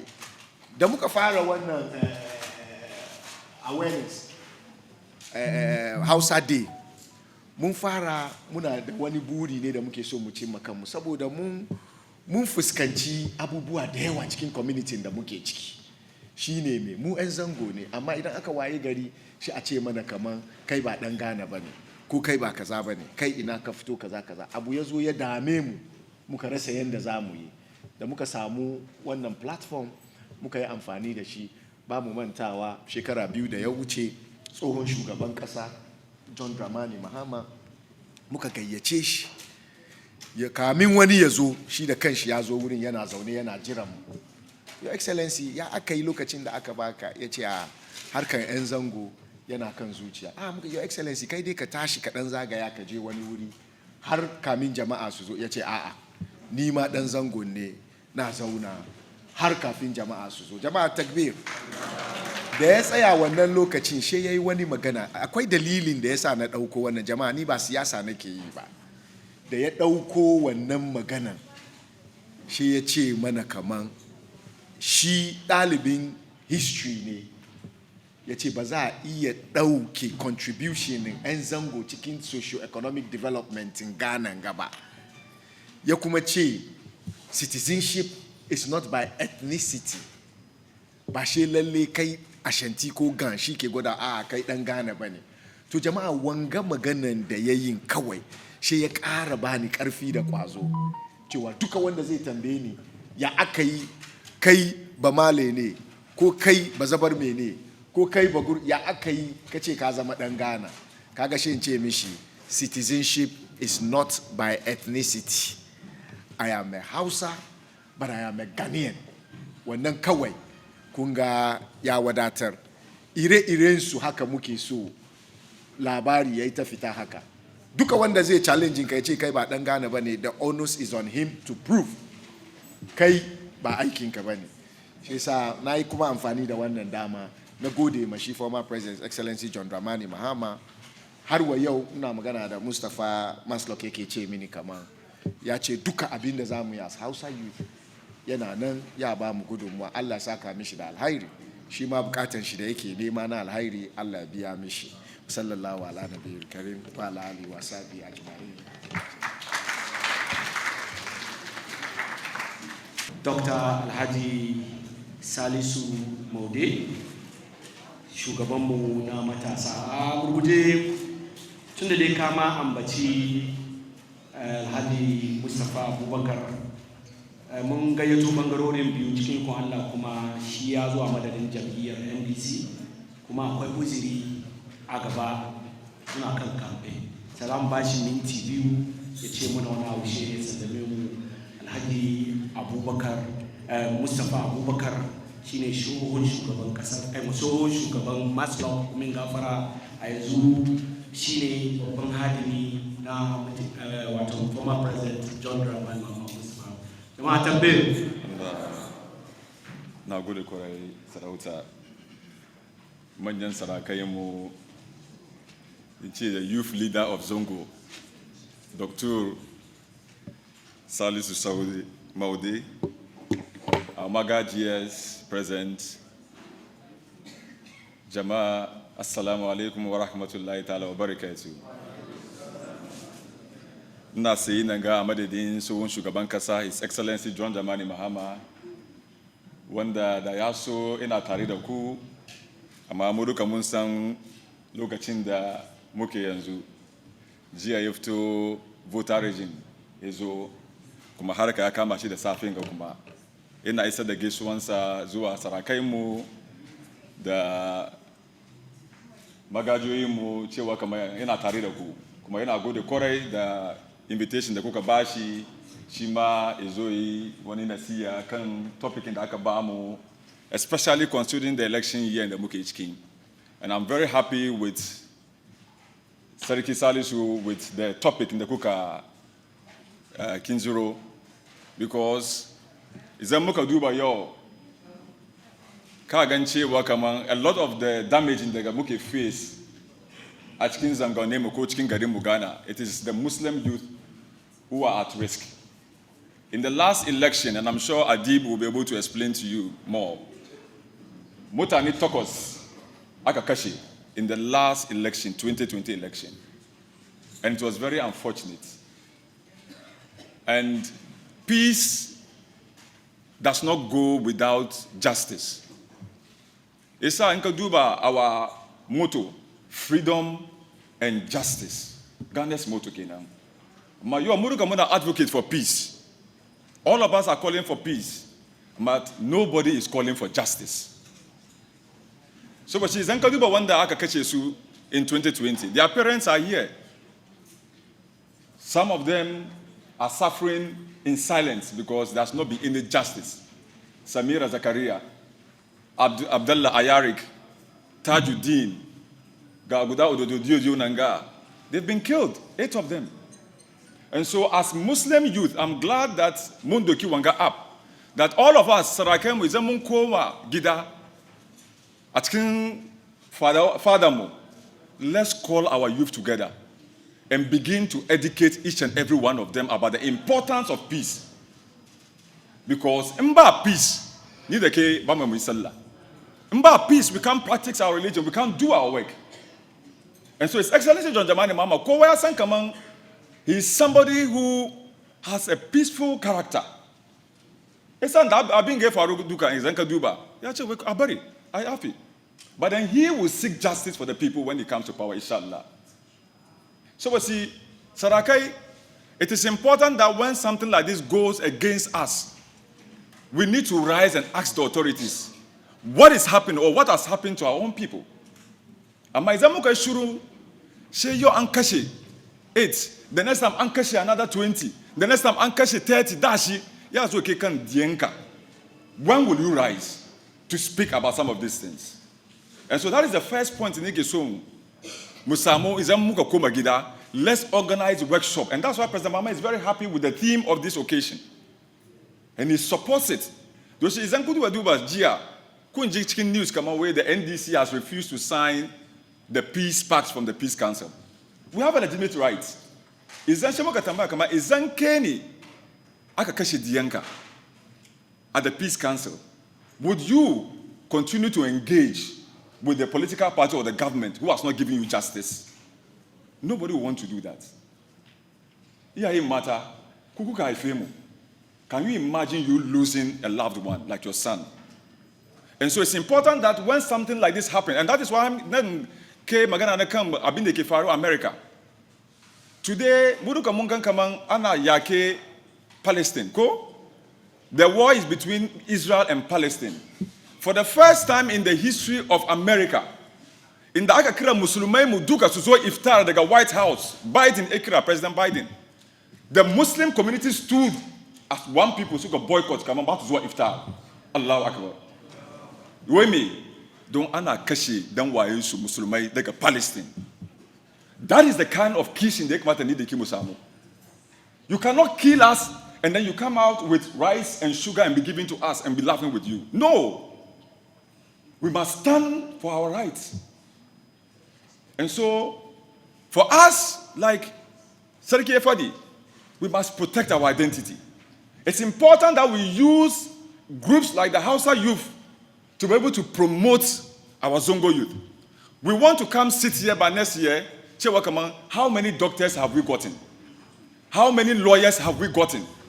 How many accountants have we gotten? How many engineers have we gotten? So that we parade this. We can parade our doctors. We can parade our engineers. And we'll be proud that these are our students. But every time, like my brother said, Namuni kama awuya, a zo a doke mu mu te mu yi yaki sha zo a bar mu base shi muna san ataya. It's important we take a step from where Hausa Youth Day is leading us. My last point has to do with the fact that Irbad Yayam Magana, one of ya faru daga Rwanda, and I'm sure Adib will speak to it. Miye bata Rwanda, ko miye zo separate mutane Rwanda. Tribal politics. Ko bakaba. Tribal politics, ethnicity, the religion. Isn't ya emo saraka ba mu careful ba ya divide Ghana kuma. Where we are today, some people are trying to use religion to be able to separate us. My dear brothers and sisters in Islam, politics and religion are of different paths. In everything you do, you just have to put kasa soro Allah king. But irrespective of where you come from, don't allow religion or ethnicity to divide you. Because where we work today, we are with Christians. The population census today we have 19.9% are Muslims in Ghana by the population census. Christians are 75% plus. So can you imagine Kazo kana preach religion? Say Christians come okay, we will go with our person. And Muslims too say we'll go with our person. Who will be the winner? Do you get the point we are making? Meanwhile, I've been the national chief imam. Let's avoid some of these things. Let's say church. Visit some of the Christian community, or they are visiting him. It is not because he wants to promote somebody against his, no, but just that religious harmony, musamu together. So let people come and speak to you about the policies they can do to help. And that is why His Excellency John Dramani Mahama Kareshin Sarota, my talk, he's saying that Allah Yada, Hausa Youth Day in the Sukozo Suka visited President Mahama last year, they got office in she. Soon call me, she will not be like a come on one mini manifesto. The programs they want for the Zongo people, they brought it, they brought it President Mahama, that they want issues of jobs addressed, the issues of this particular it is worrying us. President Mahama addressed it. Secretary Kagan Dianko Guda Jallo Auratu. Third Tambaya President Mahama, we have been abused or we have been criminalized, discriminated. In that time when they made passport, that time when they made voter ID card, that when they made NIA card, we have been discriminated. What are you going to do? You about to answer Kobakaba. All of us here, Gasariki, I feel Munanga before 1957. Mesa yon katashi daka take a name Ghana card, Kodaka name voter ID card, Shata make a come in Akaftu. Do Kazama Pepe. These are things we must address and kill once and for all. And so I leave you with the fact that we have 2 policies or 3 policies we want to bring to the youth. And one has to do with the fact that Munche Matasa, the Dash to Tis Kuya Abudaga University, Muruga Musankama Ambam free senior high school, Mofara progressive MPP soon continue with free senior high school. Moma Munche Kamang Aleda, one of the Dash to University level 100. We Mundo keep fees in Shuduka, bound the day be a feast. Aleda. Nabu Eche Kama Asanara Chicken Econ Allah. Akobana Abindaki Clench National Apprenticeship Program. Chewa Kama Izam Baka Kate School, back at the Ilimin School. Shekana Sunka Koyo Aiki. John Dramani Mahama Goda Kama Misali Fita, co tailoring. Anta Bia me fita Nanko tailoring Nang. Am Biata, couldn't the cake market take a Biako Koyabu. Government in NDC Ya Bia, take a Koyabu. Indaka Koyabu Kuma, Anna Baka one stipends, go one allowance. I come and ask Kama don't do kilo from Nangan Medina Tim Koyabu, do Banzua. We am back one allowance, the Daka Tedeshi. Bayan Kakari Kuma Asamaka, Kako Aiki Kakari, Sha Samaka equipment in the Daka Yimi, Daka Aiki Deshi. In the field, and say make a tools, shall setting up with a capital for you to start work. That is the second aspect of what President Mama is saying. And finally, it has to do with scholarship. The army, Eshe Kamanchki Equala. What are the Sukezua Sukoyabu? Commander Nechemuku. Yake Mutani, Kusan 200 to Cuba. Ata Koyabu, doctors, the Soronsu. Domi, Manimu Kunsanche Wakamamba, Adam Machi, Kite Hospital, Kasamu Namijina, Dubanki. Esa John Dramani Mama, in the Zabe Musulman Kusa the 67. Sheche Asamu ladies, Mata Muchkin, Sutesu Koyo medicine. In Sukozo, Sha posting to Kamawura de Kamam Mamobi Hospital, Nima Clinic, in the day that Musamo reached the Soronsu. Is then Machitazo, Komanimu Sukozo, Sha Badi Machin Nanta Duba, Dr. Nanta Duba Manimu, Karabadi Maza Na Duba Mata. That is the kind of policy and visionary leadership that we are saying. So I want to thank you so much. And then pray that Allah Sa, Commander Mukapadi, we elections in Gachkin Ruan Sanyi, Kizaman Lafia. Come sa yarammu su ta su yi yake juna because of politics. go and seek for education so that Izamunzo, we can be able to appoint more ministers, more MPs we will get, more civil servants to be able to occupy the places where we are being discriminated on. Now go to Korea. Assalamu alaikum wa rahmatullahi wa barakatuh. Thank you so much, Mbuli Alhaji Mustafa Abubakar, former CEO na Maslok, kuma Ego Lieutenant na former President Flag Bearer na NBC, His Excellency John Dramani Mbuli. Babi David Davis, knowledge, Hausa Youth, Unje Office, former President Unje Mubashi, Festo Nazongo. Thank you so much for acknowledging that. Hausa Youth has been power. Anguruje, akwai da muka kai muka campaign, muka yi sana, za ku komo ya yi sana so, muna su, da kirawo ɗan Dr.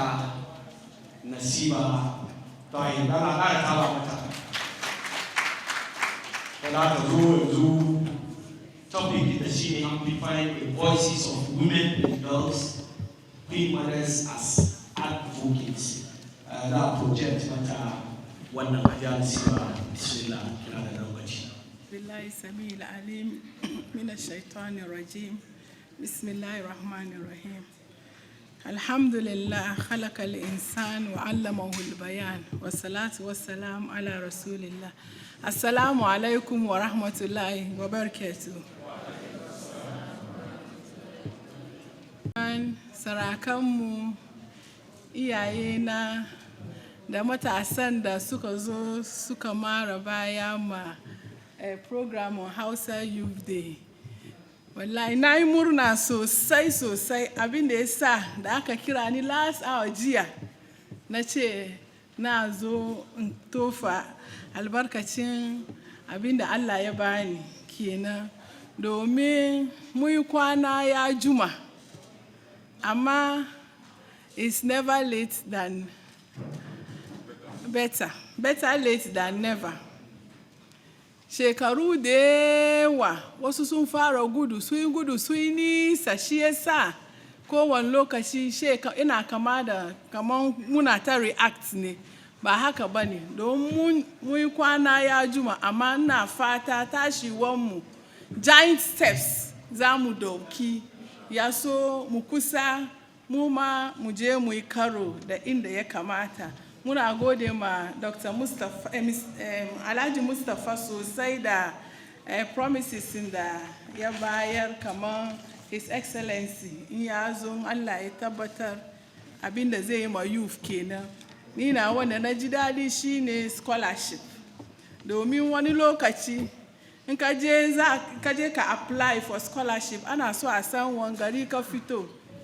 Sha balle mun da muka zama bakake muka yi kurkuruwa mun kama da wani bangare sha ce ki tambayi babanki da kyau watakila wani kakanki ya fito garin mu shin ce ban fito wuri ba na san inda na fito shi yasa muna fata lokaci ya kai na scholarship nan kuma ba za a yi zabe kan merit kan kokarinka ba don inda ka fito ba.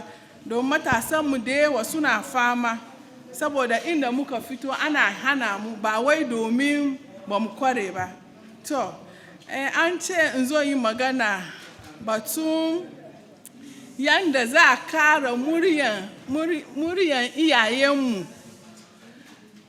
musamman magajiyoyinmu da malamanmu da matasa a wurin yanda za mu yi kokari mu inganta kwanciyar hankalin da muke da shi musamman wanga lokacin election da bayan election bi ma'ana during, before and after election kenan. Ana nuna da ana tsammani kamar an juye nan bayan an shiri an shimfida komai an kare sha duba ce a sa ta cikin yanzu mun fi karfin a duba mu last minute a sa ta cikin committee.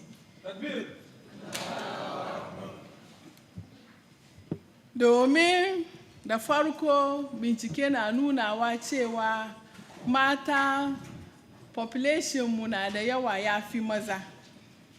Na biyu kuma inda matsala ya zo, rikici ya zo, tashin hankali ya zo, mu mata ke wahala don mu ke rike da yara kuma mu ne raunannu. Matsalan na ci muna tuwo a kwarya sosai, shi sa ya kamata inda za a zauna a yi tunani yaya za mu kiyaye kwanciyar hankalin da muke da shi. Ya kamata a sa mata ciki, ba wai don a sa shi kwamiti ba, domin mun cancanta. Bayan wannan kuma domin in hasari ya zo mu yake shafan musamman. Sannan kuma wurin bangaren taka karan daidaitu, bincike na nunawa cewa inda rashin tashin hankali ko rashin fahimta ya zo ya kawo rikici gari, yana kuma ware inequalities da ke tsakanin mata da maza. Bayan wannan kuma bangaren matsalan da muke samu saboda marginalization da inequalities na yana kawo wani bangaren, yana munanta wani bangaren bala'i da fitinan da mata ke fuskanta. Saboda shi ya zama muhimmu mun zama active citizens. Ba mu dai zauna mu yi shiru mu gira kira mu. In ba kira mu ba mu ji komi ba, iyayenmu mata she mu taka, mu yi tafiya, mu je mu duba, mu tambaya cikin me ake ba mu ji komi ba, yaushe za ku kira mu. Domin mu ma muna da abin da muke da shi mu tofa albarkanmu, ya so amfani ya yi yawa.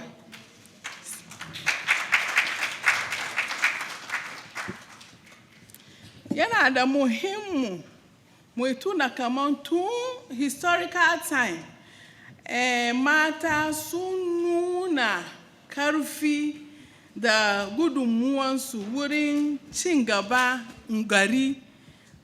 Bayan wannan kuma sun nuna kokari a wurin yanda za a yi kwanciyar hankali ya zauna. Na san da wani ya gan sustaining peace, sha tambaya, mu gana, mu na ruwanmu da tashin hankali, muna da peace. We shouldn't take it for granted.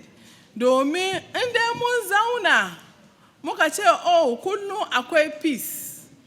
Shi sa wanga bai zama abin da zai kamata mu zauna mu yi tunani yanda za a yi mu kiyaye shi ba. Shi mu juye idonmu, mu duba boundaries da ke jikinmu, neighboring countries nan duka cikin me ake. In ji Asantawa wai in ka ga ruwa wuta na konewa gidan wani, sai ka maka nemi ruwa ka aje kusa da naka. Nigeria ne, Togo ne, Ivory Coast ne, mu kowane bangaren da ke boundaries da ke kusa da mu, Burkina Faso ne, mu duka wanga ya ishe mu wazi. Ya so mu tashi kwana, mu yi tunani kamar election gan da za mu shiga nan ba abin da ya kamata mu yi wasa da shi sam ba. Shi sa ne yau muka ce wai mu jawo hankulan iyayenmu wani role za su play wurin taimakawa kwanciyar hankali ya zo.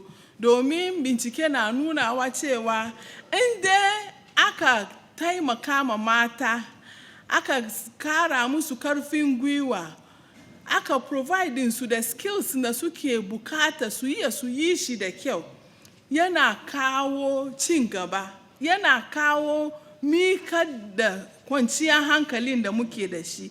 Bi ma'ana empowering women is empowering peace.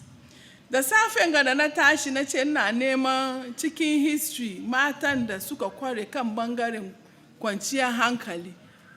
Zan zo neme su, in so in ambace su, she na damu sosai. Daga kamar waɗanda aka kikiran nan duka bangan magajiyoyinmu ba, bangan iyaye sunanakin iyayenmu ba, daga nanahima kaza, she kaza, she kaza. Saboda shi ma ban son kira sunanaki. She na ce, she sa tun shekarun nan da ya wuce nan, iyayenmu ababen da suke yi in their own way to ensure peace na ina kaza na su. She na juye kuma as a researcher, she na fara duban waɗanda suka zazzana. She na ce, dole. Inda mu kuma muna da researchers da ke bincike sun biyo ajiyoyinmu su zama da shi thesis-mu. Inda wani ya zana batun sarauniyan wani gari kaza ya an bi da shi kan process ya pass PhD ne masters ne ya yi batun shi. Ai ni kuma na juye ni ma na zo zan zana kan magajiyoyinmu dole an same shi kan internet don an publish. Shi sa in dai ba publish ba wannan bai gwada kamar iyayenmu ba ku aiki. Kuna aiki sosai sosai. Workshop nga kuma ya zama a stepping stone inda zai highlight ayyukan da iyayenmu ke yi, ya ba da dama talibanmu da kuma suke cikin makaranta in an ce ka yi research sai ka kama hanya wani garin da kowa ke yi shi kake yi. Yanzu kuma mu ma mun jawo hankulansu su juye ido su duba unguwanninmu. That is the only way. Until we decide to write our own history, nobody will write for us.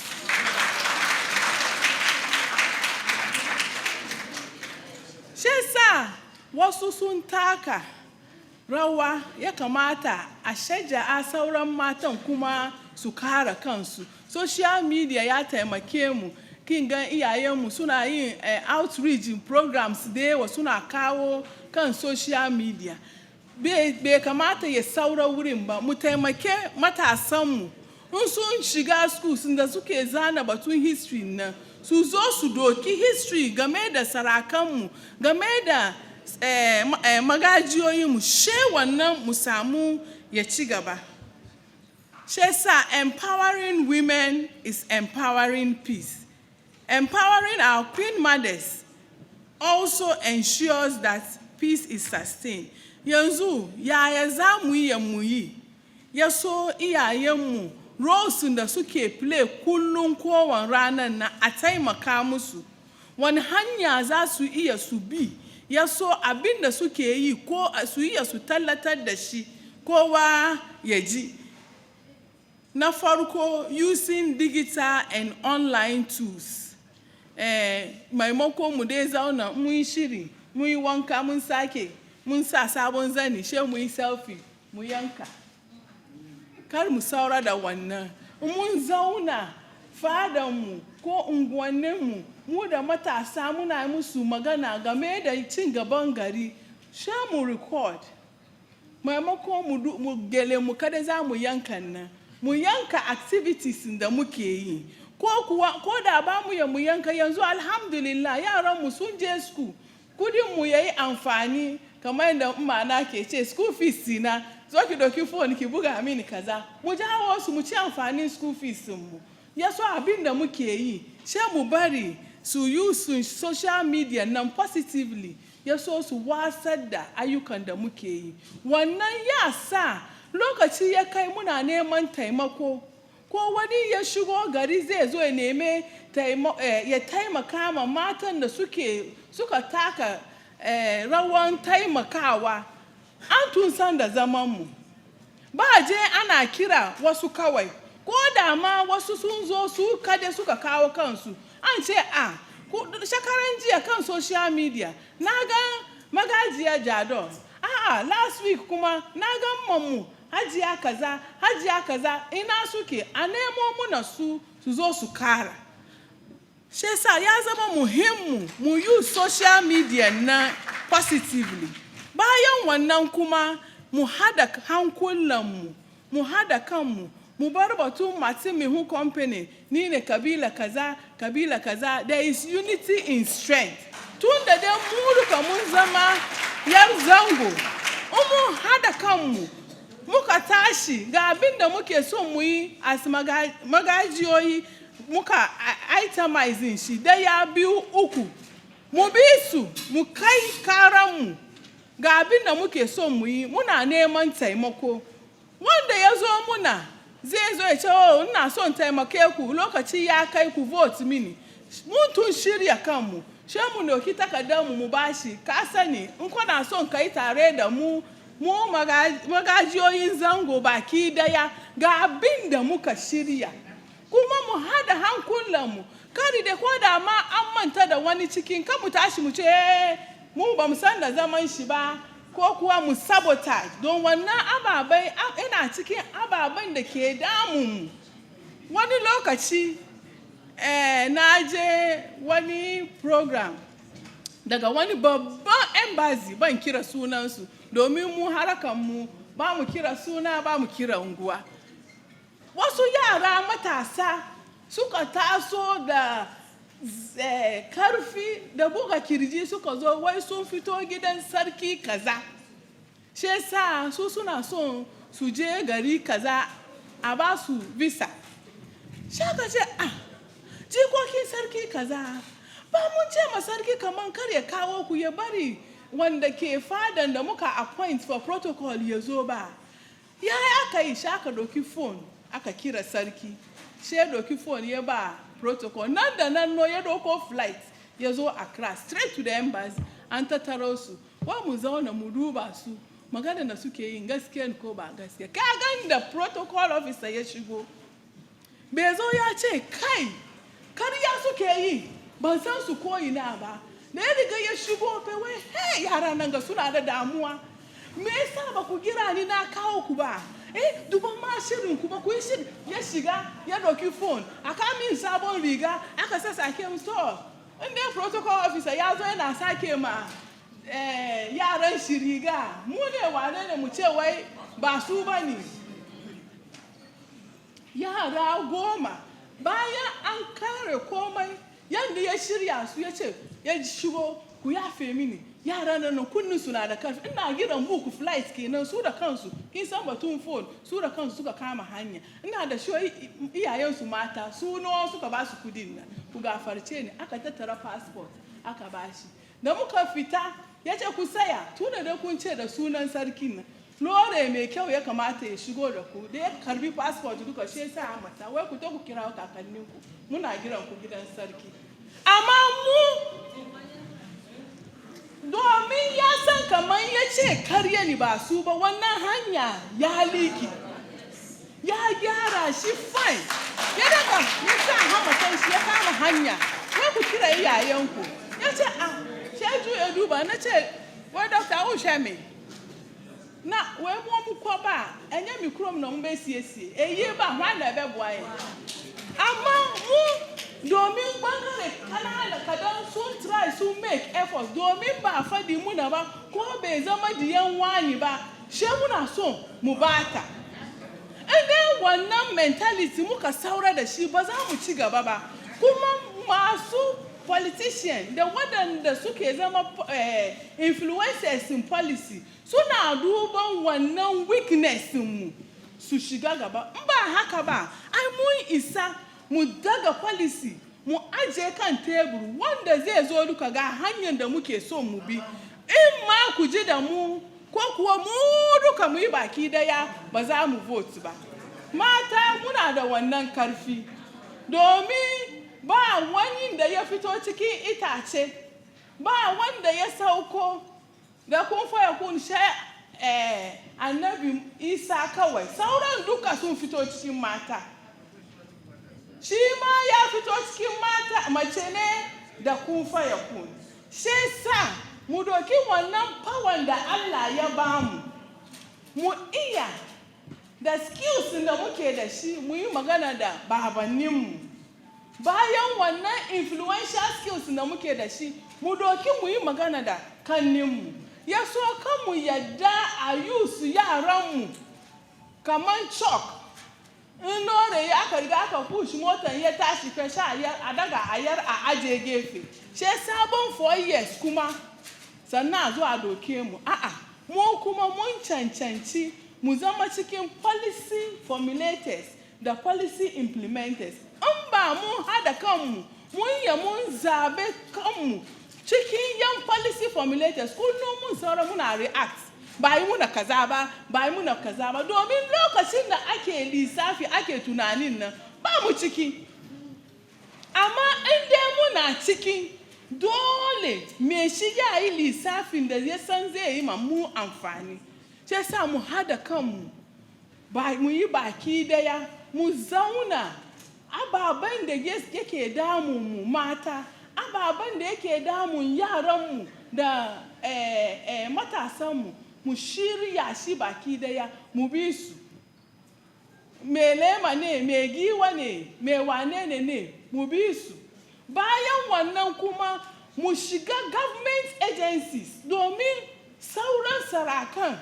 da sauran magajan an recognizing su shi yasa in wani hanya ya zo wuri both NGOs na international da local NGOs sha je ana neman waɗanda sunannakin su ke ciki sha je ana kiransu ka je as facilitator su zallake wurin kuma su ma kusan sun dai ana duban daga bangaren yunwa sun kusa koshi muke jin yunwa don an ce batun school muke baya batun hospital mu ne namu bai da yawa batun gyaran gwani me yasa a lokacin tunanin cin gaban garin nan mu ba mu ciki shi yasa in dai mu hada kanmu mu equip kanmu mu iya in za mu tashi ba rarrafe za mu yi ba za mu yi gudu ne mu iya mu je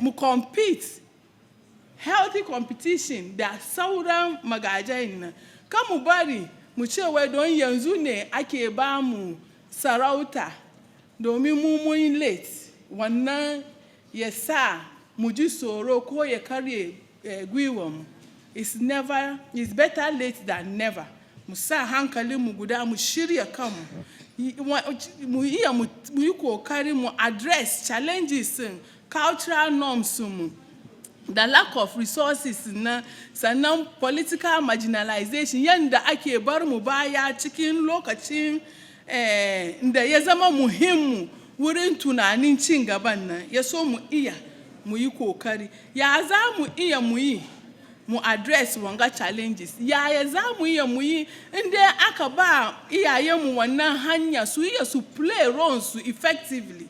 Number 1 mu empower su mu yadda da su mu believe cikin su kaman they have the capacity to do it. Inda wani shekaru an taba samu ya santuwa na nahima kaza mu kuma wanga zamani mun ya mu samu magajiya kaza yaso ana zana history na a kara magajan ciki sai sa karshe maganar da nake fadiwa ne empowering our queen mothers is ensuring sustainable peace. She sa mu support queen mothers mu cikin advocacy roles su sannan kuma mu collaborate da su a yayin da muke tattaunawa game da batun cin gaba kan mu dai sa su domin ya zama a sa shi committee kawai ba sannan in dai mu empower su wannan zai ensure kamar matasan mu kuma su ma sun feel empowered. Na gode. Wassalamu alaikum wa rahmatullahi ta'ala wa barakatuh.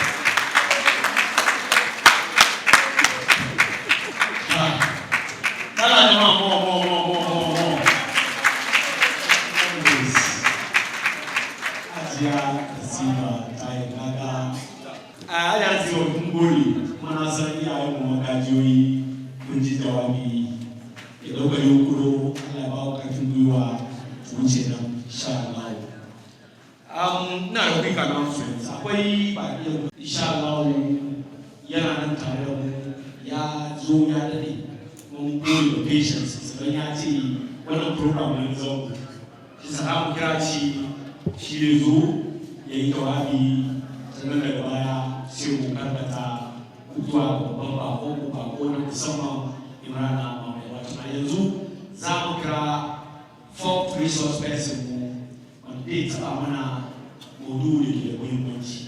which is ensuring a peaceful election in 2024. The role of Zobo chiefs and ulama in pre-election activities. Bakwabani, Malam, Adib, Sani. Nala Kawa Adib Sani. So much now Adib Sani, the fourth piece of excellence. So, now go the Sarota. Assalamu alaikum wa rahmatullah ta'ala wa barakatuh. Before Mfara, Kugafarta min, haifu wanta mali Hausan, na di mani shi da Turanci. Because na ga ya ake ce slaves na a cikin building ni ba wangaren da ya zama da gumba ne. She suka zo mini wai oi malam Adi ka yi hankuri ga mata suka bani mata and shi ya bana relax musu. Saba ya min daɗi kwarai da program ga da kuka hada. An yi maganganu da yawa so wanda nake da shi in fadi bai da yawa amma I'll just top up with a few follow-ups. Recently, one politician, she one of those international schools in the Accra. She went in Rekishi, because Dian za registered. It's a big international school, Papan school. The muka kai wajen oh Dian minister ngakiga, oh Dian MP ngakiga. And interestingly, young opposition are the yaran su wajen. And the akekira su one by one are registered su. Naga the na count over 90% soon are the British, Canadian, the US passports. And let's say, Hakakina. And interestingly, politicians in Dewa soon are the dual citizenship, soon are the foreign passports. And the matters who do Kasuna value to J2 rain, so high. So soon I come to come on governance number hope. Go by Hakaba. And so Naga Muna Fana, because of politics, I always go like that. It means for him change the essence of politics. Of course, I mostly after TV, the radio discussions, Kamaza Sweeper, and soon I meet beer bar, coffee shop, so shaggy and jack, sweet Daria.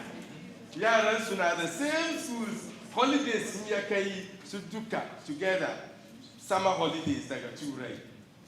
And so, recently, Najee, my leader, was not feeder, and after he was command. The next time, politician, Yazo, Yafadi command, Kuzo, a metro man, Muje, we one confusion. Utambeji, but the young can I should my he's over 18. So Kabari is only a leader. And it is quite unfortunate. You can have done by some confusion, and mostly words in the UK used to depict violence in that Hausa. Now, so well, but some and who the come, Mamma, the students of I'll show you the Zongo in me. What does that mean? Go back. Yes, I'm sooner. Some time ago, taxi. Never remain. Nima, why Nima days one? That's it. Yeah, I will not go to Nima. That's it. And yet, not that the Sudan, who the come about the Sudan to the extent that Islamic words in the command jihad. Jihad. You know, you are a terrible human being. I'm an Islamist. An Islamist is an adherer of Islam. So don't ya? So all of these are major challenges we have to contend with. wata wani dan wana ya kira ni ya fadi mini kaman ga matan shi da ta je passport office don ita Fulani aka ce ba haka passport nan and cikin bakwai ga kuma an yi wani biso daga donko kuro ban sani ba ko kunji Fulana wanda aka kashe su 10 biyar musu aka yanka kansu. Ina da pictures. It's terrible. It's terrible. Daga donko kuro shin bakwai gano aka yi wannan biso. So muna da challenges da yawa ba iyaka. Since 2017, private sector da ake ce kullum where is an engine of growth. Yana zuwa kasa ne jiya mun je one economic meeting haka daga airports and statistics nan duka aka gwada mu. Kuma Ghana Statistical Service sun gwada kaman akwai matasa 2 million da basu da school, basu da aiki ba komai. Dai wansu a cikin zangoninmu suke. Kuma abinda in the midst of all of these challenges now, abinda ke protect zaman lafiya mu, peace mu. One of the most important things shine zabin da muke yi every 4 years, December 7th. So wani lokaci ana coups daga Niger, daga Mali, daga Burkina Faso, she mutane na ce aka yi a yi Ghana. Na ce yes, it's possible, amma muna da wasu abubuwan da ke protect mu. Shine zabin da muke zuwa mu yi. So you realize kaman Ghanaians mun so mu vent frustration mu daga ballot or chicken ballot boxing nan rather than mu fito mu yi fada. As a result, kuma ina ji kullum ana fadi wai we are not angry enough wato zuciyar mu bai tashi ba. But you see, wannan anger nan is not the last straw. Beyond anger nan akwai abin da ake ce hopelessness. Because mba aiki an yi fushi, at least akwai one hope na je vote kwada maka kaman yes, we wield the power. Amma wannan kuma if it is taken away from the people, then yana create a state of hopelessness. So wannan lokaci za a yi fada, because at that point nobody has anything to lose. And muna da lessons they want that we will draw from various countries. For example, a cikin Nigeria 2011. The Akakaris have been close to, I think, over 800 people were killed. Mutane da Akakashi. Democratic Republic of Congo, 2006. Shikma mutane de wasumutu. Burundi, 2015.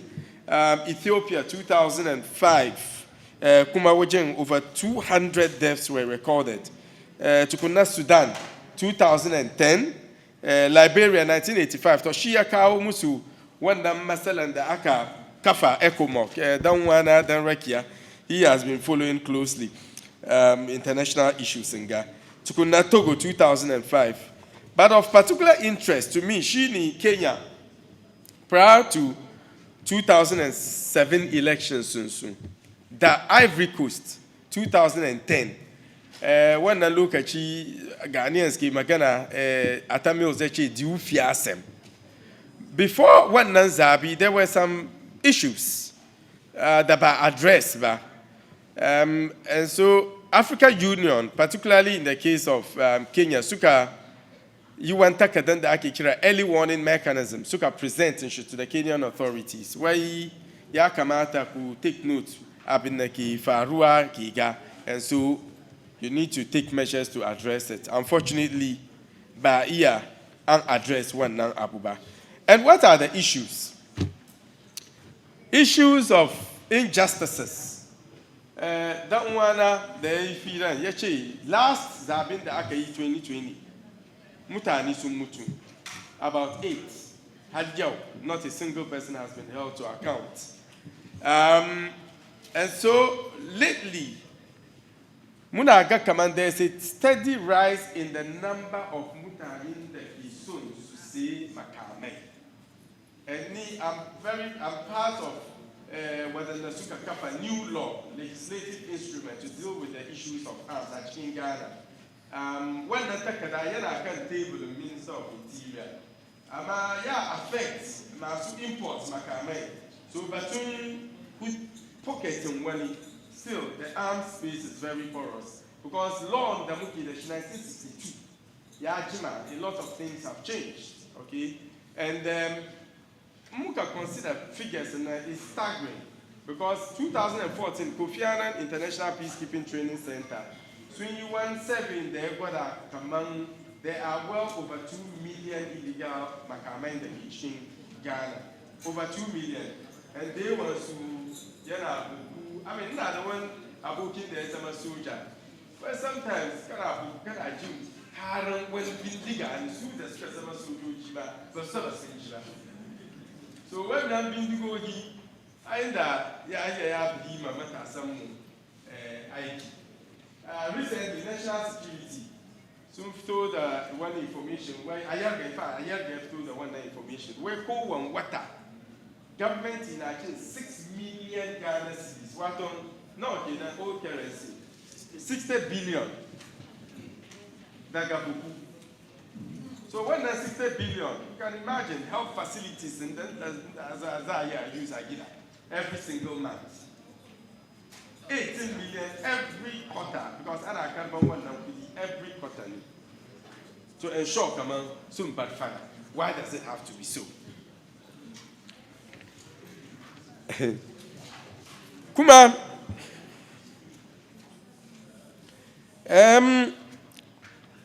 according to 2016 Pew Research, 86% of Muslim Ghana, they identify peace and stability as core values of their faith. Ideal Islam is peace. Go back. Kuma, 2020 report by the Center for Democratic Development found out that 39% of Ghanaians encountered hate speech on social media platforms during elections. Dr. Nasibata Maganganu Dewa, but of particular interest, she is social media habits. Recently, we organized Ghana Report Summit, and the theme is misinformation, disinformation. And Kariyan da mutane ke iya suna yi kan social media that has serious security ramifications. And na san kamar mutane da yawa suna jin misinformation, disinformation. What's the difference? Misinformation ni an aika maka, an aiko maka one information. Then bakasani bagaskiya ni kariya ni without knowing, innocently, take maka say about one. So she misinformation. Amaka sen kaman wanga abu kariya ni. Kuma ya affect wana, ya affect sarumu. Still, kasay to she disinformation. And so elections in the Zamunga, one of the biggest security threats, the Shini, misinformation, the disinformation. For example, India haka, Hindus, basu kashi shana, and suna abinaki, cow vigilantes. When send one information, can WhatsApp, come on, akwe wasu Muslimen, the suka kashi shana. Then the cow vigilantes will invade the so that is the effect of false information. About 2 weeks or 3 weeks ago, like a UK, something very similar. When Mutumi Yeshiga, I think school in Yara, Yasuke Suka, I think Yara Suka Mutu. Ba Muslimi ba, I go, oh Muslims, Middle East of to Arab. Sukatashi on rampage attacking Islamic institutes, the mosques. Later, I can find out when they went there,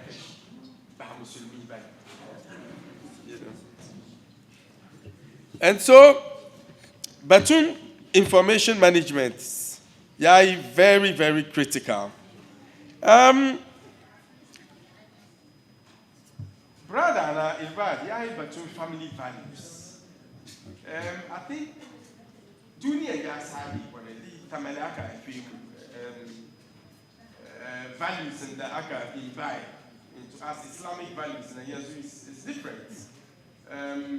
The last time Naji Tamali Garima Naga Yaram Mata Suna Zamni Suna Shan Sigari wasu kuma types around King David wasu na circles su kan skiti gani malamai wannan in the past that thing didn't exist kuma aka shigo zangoninmu ga wi ga kwaya amma a ce giya haram amma we the kwaya there's no problem with it kuma ga batun sakawa kai diyan kanga yanzu ya kare pages ya fita ya komo gida da Camry ko Honda Civic ina kira dorikan da suke so kenan ko Range Rover ko Benz kai baba mma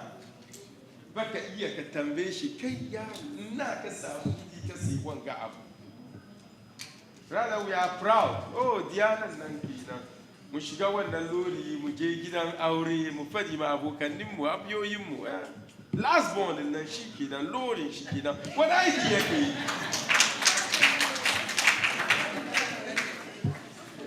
so the values are long gone. I mean dama kana surun babanka to the extent that in kana sallah ma ya kira ka amsa mai but yanzu things have changed.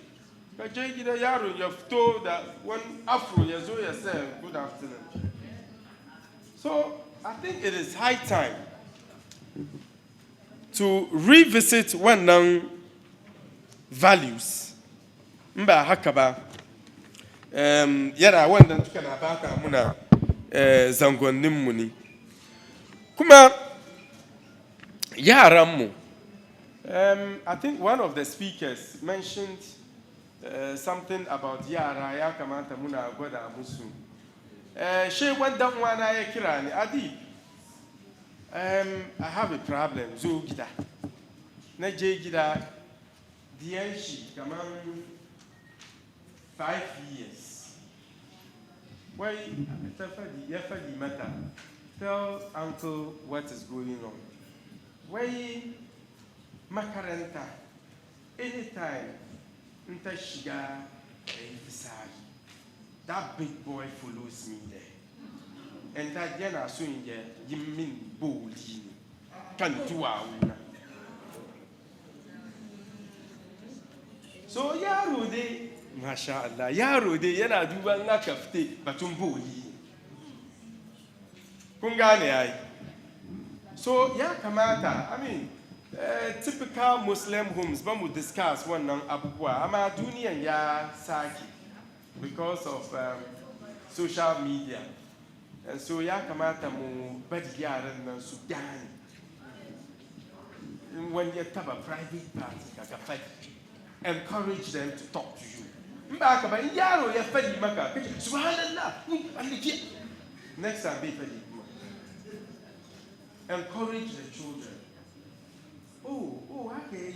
Oh, really? So the cafe na say maka toffee to encourage them to be open to us because one look at you suke pick because ni haka babbar yara na su duba kunkun bage amma suka je su yaran da aka bari suna duban kunkun bage da shatawali da stoneball sun fadi musu so bai kamata suna cin wannan maganganu from dan waye su ba. From Gida. It is very uncomfortable because the last time I je Gida, naga yaran na do kallon cartoons. Cartoons, harmless, naga sun fara kiss. I didn't understand. For elementary cartoons. So when you ask them Musa Ido. So what I would advise is a download a chicken pen drive. So you dictate abinakake so yaran su duba. Ama yanzu ana promote gayism, lesbianism, koina. So the whole place is rotten. Amaya kamata muyamu protect Islamic values and yaramu going forward. And when Nanduka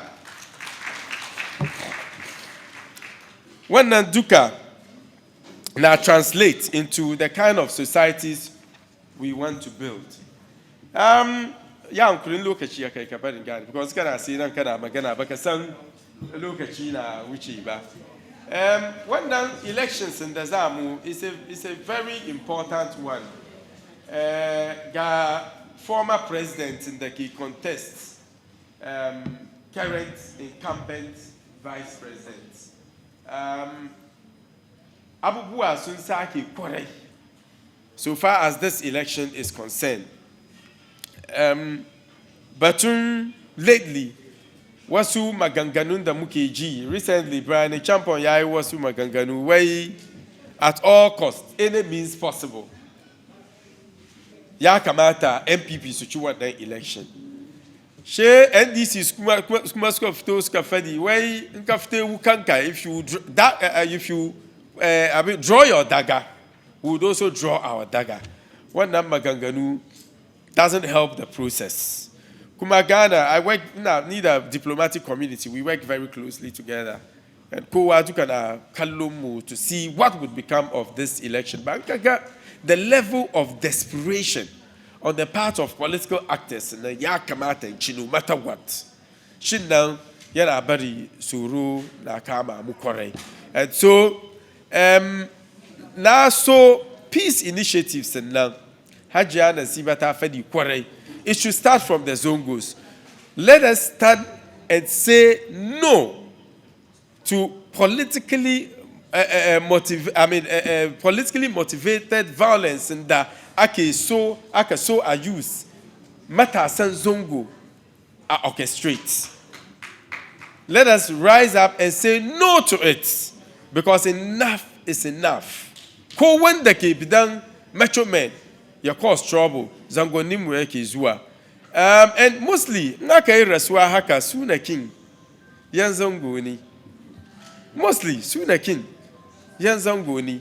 And that is very, very unfortunate. So we have to rise up and say no to it. Community level engagement in Nankuma is very important. So because of attraction in the Niki, the chief for Zongo Nimmu. First office in Adanabude, it was in a Zongo, like a new town. PhD thesis in it's on Zongos. Abinga Batun crime prevention. Achkin Zongo Nimmu, and now use Nima as a case study. And I've realized that community level engagement in Nayana Tenya Kore. Secondly, another threat in the Muki Dashini, the threat of violent extremism, but in terrorist groups now. And mostly, Anna equating to Adinal Islam. And so Yakamata they will prove beyond reasonable doubt that, look, we are opposed to these actions by these terrorists. Currently, Burkina Faso, they are the second most impacted country in the world after Afghanistan, according to 2002 Global Terrorism Index report. Terrorist activities daga Niger, daga Mali, even Ivory Coast. Recently, an attack yan Togo kuma, but Ghana kadini ba attack ba. It's not that we are doing something different too. Just that I think Sa'a de Mukai, because munga kamang terrorists and Abineske yini. Ghana is a withdrawal point for them. So, we attack at Burkina Faso. Soon as Shigo Ghana to restock, to rest. They want to know the families and soon at Ghana. All right. So, Mutuka, we have a very important role to play. Yes, the government is to way. If you see something, you say something. So, unwasu skaftoba kusa in the skaftoba. Soon as bidan gidanka so rent. At least we need to verify. We need to verify. Chicken Ungwanimu, Munsanjuna. If there are these people, they've come in. Soon as chicken one number Bangida, Basuftoa, Rana, Ko the Safi. dare kadi suke fitowa with unregistered vehicles abubuwan su it doesn't just add up ya kamata dai at least mu kira wannan number 18555 I see something say something now kuma I think they have a hotline for it but na manta and so muduka we can play a very important role in safeguarding the peace and security of Ghana not just at this time but even after. And lastly, and Yaimin Daddy Kware Dr. Nanam from NCCE, we have to continuously build the peace. Mujira until Zaizabi, then we go begging for peace. Peace development, peace building is extremely important. So we have to continuously engage young people because and create opportunities for them. Because I think conflict theory, onion theory, albasani. If you address the issue from wajin, you might not understand it fully. So I come out like a chicken albasan. So mutani na fada because yana so honorable in shiachi. Unka duba she from outside and now it's political. But unka je inside deep ka gani kaman batun yunwani batun ba aiki ni. But a lot of it is very much based on the human insecurities. Recently, Nike Tambe, when Neche Toya Kuki father, he couldn't tell me why. Why, oh, Babenshi Afedi, come on, whether Nanda Suska Kashi one Kakenshi. So, all of this, I mean, education, my Batun school, is very important. So, issues in Gaduka is multidimensional. That requires a multi-dimensional approach. Issues in Deba Iaka. It will take us the whole day to address them. But Dr. Kuma would add to some of these issues. So, in a nutshell, Sarauta, I look at Yaka. In a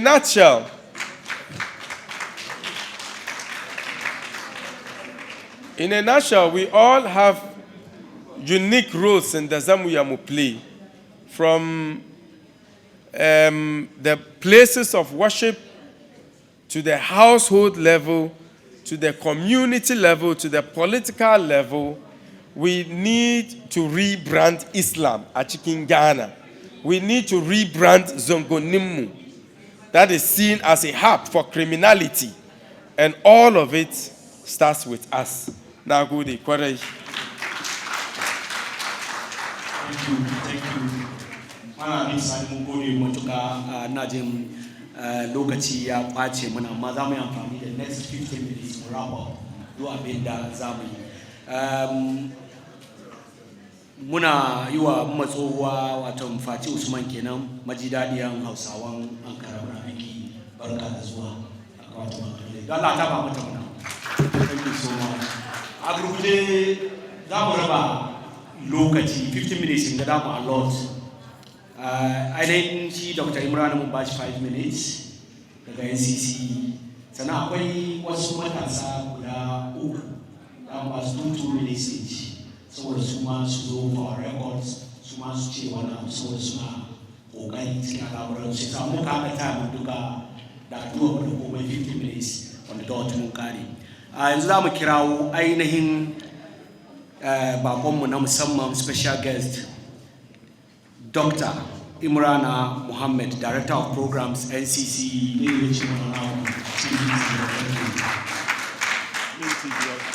Assalamu alaikum wa rahmatullahi ta'ala wa barakatuh. Sarakanmu da limamanmu da yan waye na Hausa Youth. Da farko dai an yi zantutuka da yawa, saboda shi ba zan maimaita abubuwan da aka faɗi ba. Zance na watakila da zai karfafa zantutukan da aka yi ne da farko. Na farko, National Commission for Civic Education aikinmu ne mu yi tarbiyya da waye kai kan doka na kasa. Saboda shi muna da offices mu dai ko ina, districts da regions. Saboda shi mun bar nan gani a ta sauraron mu, anguwannin mu an ji mutanen mu sun zo su yi ta bayani kan batun zaben da za yi. An yi zantutuka kan batutuwan da ke kawo tashi hankali ranar zabe. To zance na takaice zan nuna tsarin da kenan da muka yamu muka bi wanda zai tashi hankali dai a zuciyar shi ya tun tsara makan zai tashi hankali amma akwai wasu abubuwan kuma da mu kuma za mu yi maganci ya so mu yi mu sare kanmu ranar zaɓe. Na farko yan wayenmu electoral commission yau aka sun bude register ana exhibition. Dalilin exhibition ne ka je kayan register kana da kadinka amma kwamfuta ne da machine wadakila wurin print register an yi wani kuskure kan cikin sunanka in ka jira ranar zaɓe ya kai sai ya kawo wani gaddama tsakanin kai da masu duban zaɓe saboda shi mu kokarta mu je mu duba sunanakinmu mu kokarta mu duba sunanakinmu. Na biyu shine ranar zaben da kanshi muka kokarta muka tashi muka je wurin zabe da sauri shi mu yin bar wurin zabe da sauri.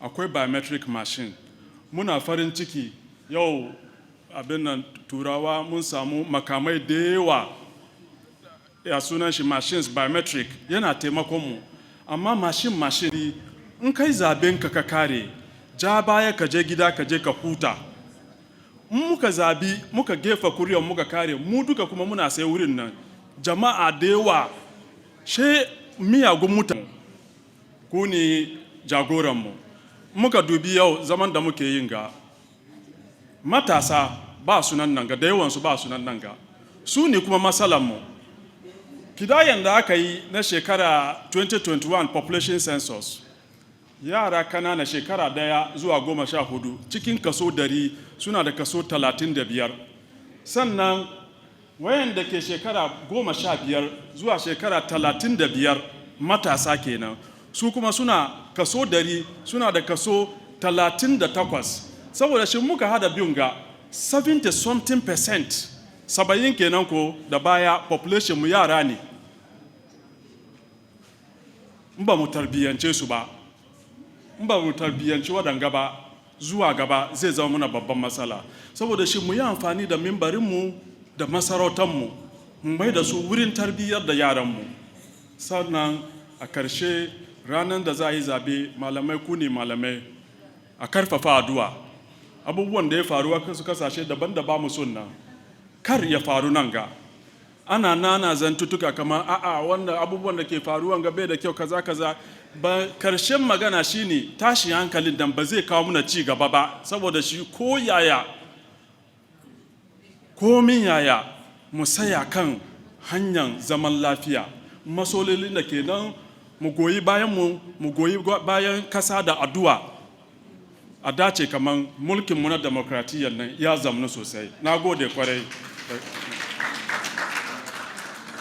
na gode Dr. Nurana da wannan jawabi da kai minti 5 kamar yadda na faɗi sauran mintunan za mu fara 2 minutes ne matashi da za mu fara kirawa shine Kinziko da ya zo ce mana wani abu cikin minti 2 sannan daga baya kuma mu kira wata bangaren mata mun kira wa matashiya guda ita ma tana make impact ne da Allah ta ba mu Kinziko 2 minutes ya zo before fara Assalamu alaikum. Ya ku ina da breaking transmission bi ma'ana ina niya kadan. Isa an ka ji wuri ya yi shiru ba wai mic ya samu problem ba breaking transmission ya zo.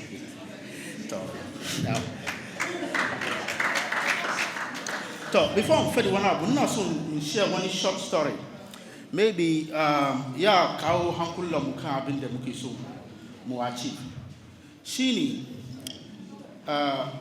wani lokaci yunwa ya zo cikin wani town she aka samu mutane da kashi biyu group A mu ce group A da group B to she aka samu labari kaman abinci ya yi ta zuwa kowane bakwai wanga ba breaking transmission ba she aka samu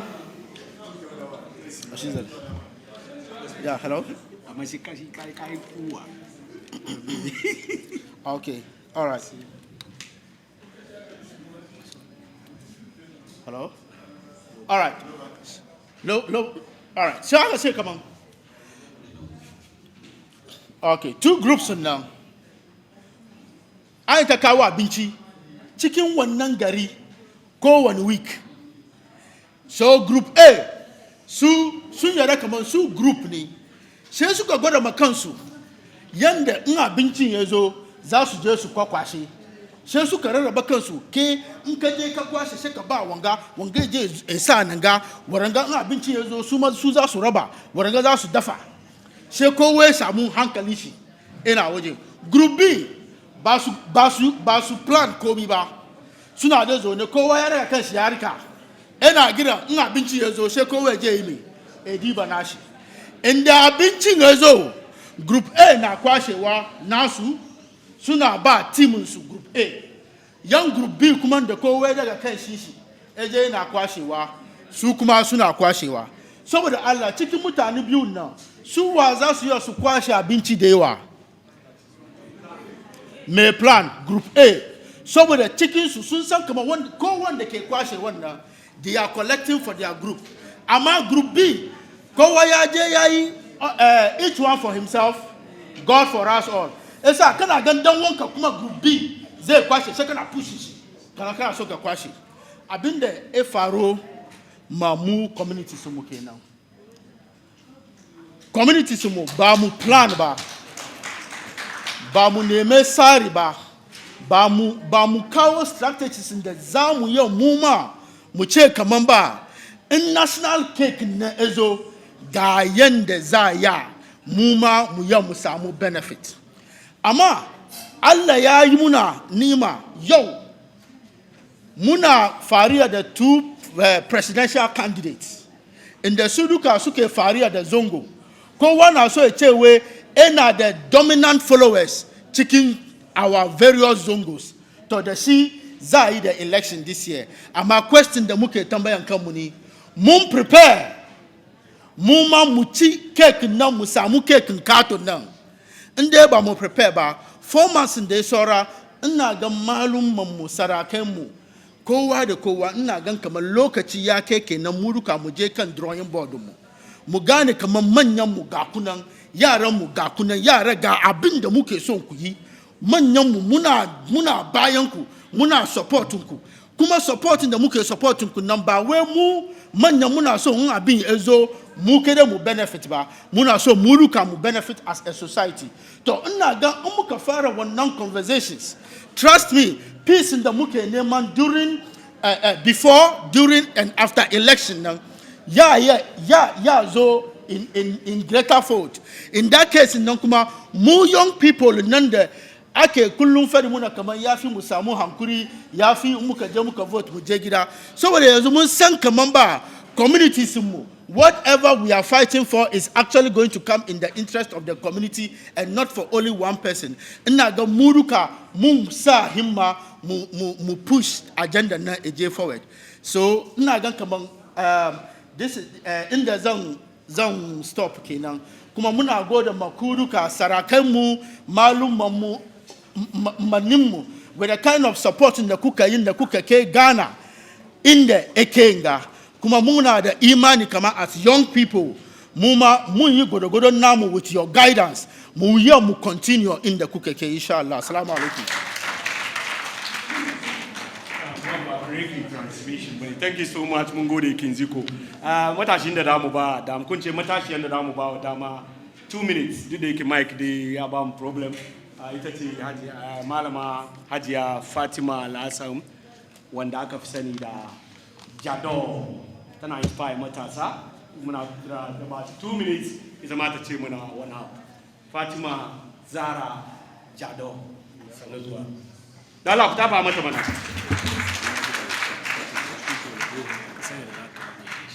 Right, Assalamu alaikum. Honestly, like I'm surprised don't prepare any speech ba. Na gaida malamai mu da sarakai mu, na gaida iyaye na magajiyoyi da gimbiyoyi duka nan gaba daya. So today, honestly, I didn't prepare, but now for the one update kada. Amazing things happens when women are together. And ko me da za yi duka matan ba mu cikin abin bai And as magajiyoyi da gimbiyoyi, mata role da aka bamu na an bamu ne mu serve community. An bamu role ne mu doki mu kawo sakiya cikin communities mu. Ba bamu role bane mu ita ado muna zuwa bukata ba. Okay, so in dai ana so role da aka bamu na because ya zama ne kaman kace kai sarauniya ne. Like people na kaman kai sarauniya yanzu ma abin kuna ma ya zama kaman shakiyanci. Amma in muna so abin ga a doke mu serious. Kan da Dr. Nasiba ta ce, da ta je ta duba da aka duba na ba gan magajiyoyi cikin ba, is because mun kwalab cikin shell mu ba mu fito ba mu kokari cikin communities mu. In kowane magajiya duka cikin community za ta fito ta zo ta kawo wani abu cikin community, ni na imani community mu ya sake. And again, community mu was not like this. In wani ya tambaye ni ba jada kuna fatan ga duka, ai zango dai still the same, zango na sakewa. Because farko ba activists cikin communities, ba su ziko, ba su sarauta, babani mu muna kan TV muke gani su, but now muna da social media. And kowa mu duka na kan Facebook, izu yaye mu duka na kan TikTok. Na ga wani na fani na sofa kan TikTok, na ce hankali me kake yin wurin nan. Wannan zon duba ku ne. Esa in kowa ya fito kullun cikin magajiyoyin mu zo mu yi magana mai yaran mu zo muna advice so especially this time around muna need zaman lafiya. Muna need peace of mind. It's a short message is to my iyaye na magajiyoyi. Ni I'm always at your service. Kowa kina da wani abu cikin community, kina da wani yara da kike son ki gwada musu aiki, ni gidana kullu ya zama orphanage. Kawo mini suna gwada musu aiki. In akwai tariya da bata jin magana haka ni ina da sa'an su ku bani su. Muna so mu ga sakiya manina, but back sakiya nan bai zuwa. Babanin nan su suka tashi suna fita ne, iyaye yaran nan da komi annunmu suke. Isa ni ina urge magajiyoyi da sarauniya gimbiyoyi dukan nan. Kowa ya have a plan in this community. Magajiyar Yarbawa, tare Yarbawa, magajiyan Kotokolawa, tare Kotokolawa. Every weekend, go around in your community. Try to have one-on-one chat with them. Mba haka muke yin ba, mun zai kawai ne mun je wani wuri mun yi ado kawai ana ba mu fans. Ababi mu da kalangu for nothing. Whilst we are not bringing anything in the community, ado kawai muke yin. Assalamu alaikum. Sorry. It's a powerful delivery. Mungodi Jado. An za mu kirawo wanda ya littafin da ke hannu shine Aburo Coach 10 zai zo shi ma cikin minti biyu ya ce muna wani abu.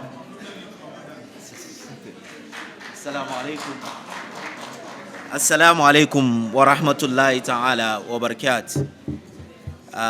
Ina farin ciki kwarai da irin taruwan da aka yi yau. Ina ba ku bushara kaman cin gaba ya yi kyau da irin wanga zaman da muka yi. To ina tunawa wani lokaci mun yi wani taruwa daga Nima.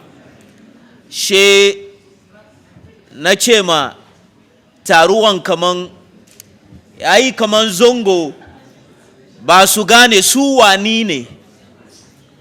She na ba da labari na ce before Gold Coast, before Ghana, when the dream of gold spread across West Africa, the Hausas, they moved down Sukazo to leave the Gold Coast dream before Ghana. The Ghana is a Ghana. Haka kuma suka sauko tun bisa halkasa. She suka bada gudunmuwansu hal Ghana ta zama Ghana. Amma yau yana da ban takaici da mu aka yi, yau ana ce ba da mu ba. Don me wani bai kawo wannan?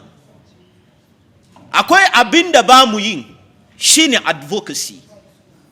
Advocacy ni mu ce mu wayar ma juna mu wane ne. Kowane ilimin zamanin da zai zo ya kama da a samu matasa da malumman da za su shugaba a yi kowane shi anguwa, kowa ya samu fahimtar wannan ilimin. She a sake da anguwa. Amma ka gan kaman komin da ya taso ka gan kaman ba mu yin don ba mu yin nan ba mu nan cikin don shi kwanacin ga nayi wani advocacy about TVET akwai wani sabon ilimin da ya zo gwamnati ya ce ana bi da 'ya'yan mutane su je wani school na farnin koyan aikin hannu cococi sun haya na naje cococi na ba da iyaye kamar su kai yaran su wannan school amma zongo she kowa bai tanka ba. So in the next 20 years those who are going to control the engineering field and everything in this country will be them. She na cookie. Don shi abin na nuwa kamar waye wanda ke zuwa mu ba mu cikin before mu zo mu falka mu ce za mu sa kanmu ba mu nan ciki she izama muna kuka don shi iyayenmu da ke nan labarin da zan baku idan da kuke ba 'ya'yanku shi ke bar 'ya'yanku su zama wani abu. President in Ghana ku yi ankuri, you don't need a special brain to become a president. Ya ankuri diyo inku azongo sun ya su zama president. Ya kama da wannan tunani don mun gan kaman ajiyoyi mu kuyi ankuri, mannin mu kuyi ankuri ba rawa a cire mayafi wallahi yandi so MPP come on na so wata ta ce kai diya na ya zama. A rage rawa sha a duba 'ya'yan su zama wani abu. Sarakanmu Allah ya ba ku girma ya ba ku fasaha ya sa ku gabanmu ku duba mu ci gaba. Ya kama da kowane sarki kamin gahara ka samu sarkin masani a palacinka wanda zai tanye kai gankan da kan da za a gyara sarautanci a ci gaba. Sarautan jiya da yau ba da same bane. Don shi a yi hankuri sarakai ka ku ji tsoron matasan ku jawo mu don dagon bawa na da maganansu wai kagan karen sabon zamani shi ake zuwa aje da farautan zamani ka je da karen sakaran jiya bai ya kama komai don shi ku yi hankuri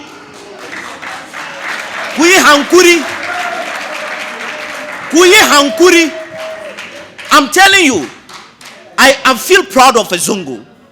And I'm a typical, I always tell people, I say, I'm a typical Zongo person. And you should understand that Zongo, kaga barin kashe da wan, kaga Zongo kama American. It is a multi-tax place with a combination of talents. When you put together, you create power. Let's create power. Wa ahiri dahwana anil hamdulillahi rabbil alamin. Thank you so much.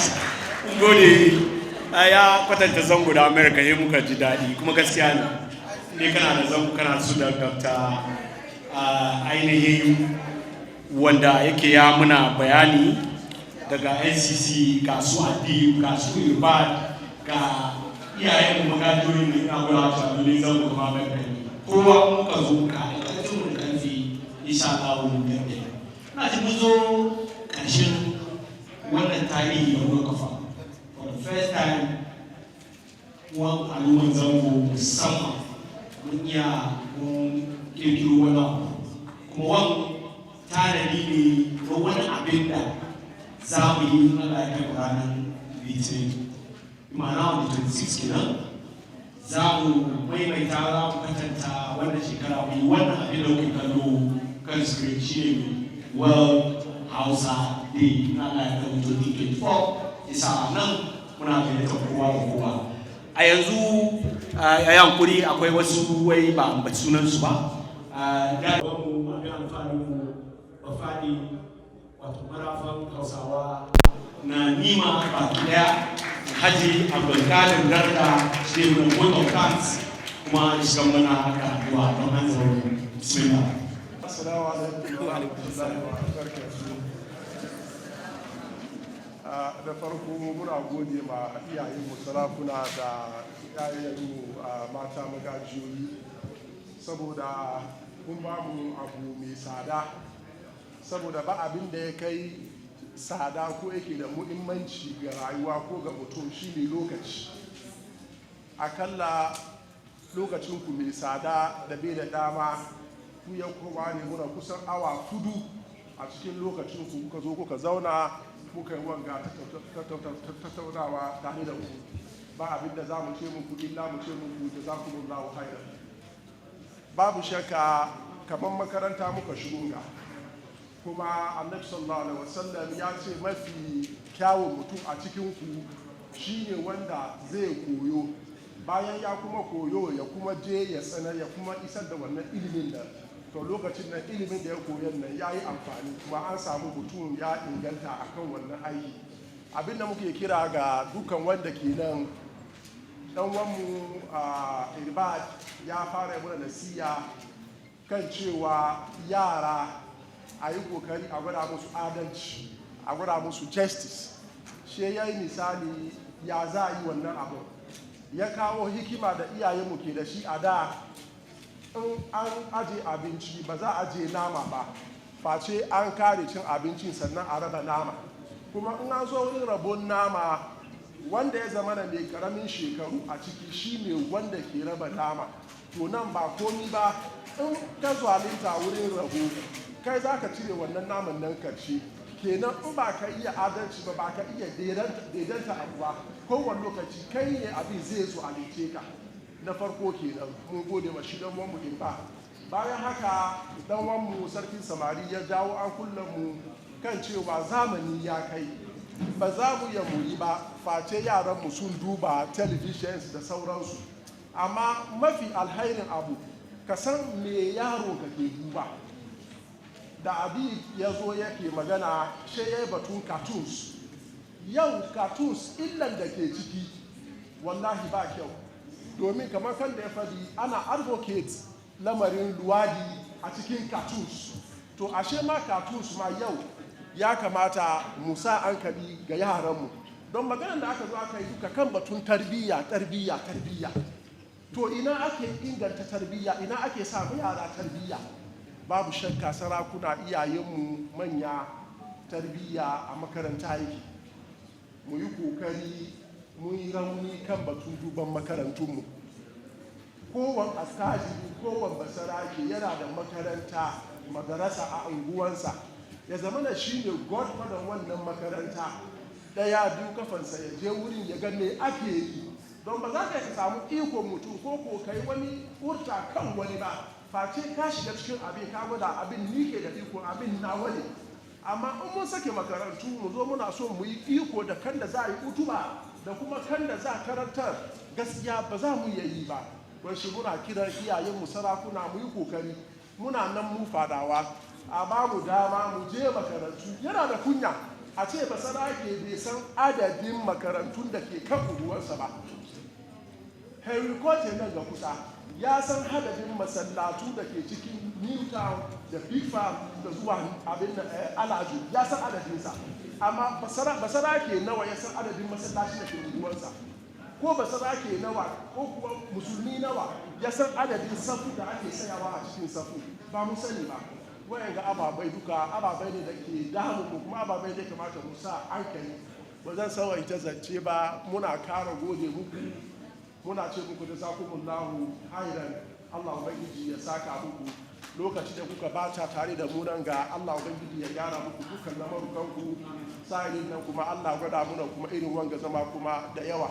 Babu shakka shugabanmu national chief imam Allah ya kara masa lafiya, sarakunanmu Allah ya kare mu su lafiya, iyayen makajiru Allah ya kare mu su lafiya, mu kuma Allah ya kara mu da karfin gwiwa, kada Allah ya gajiyatar da mu.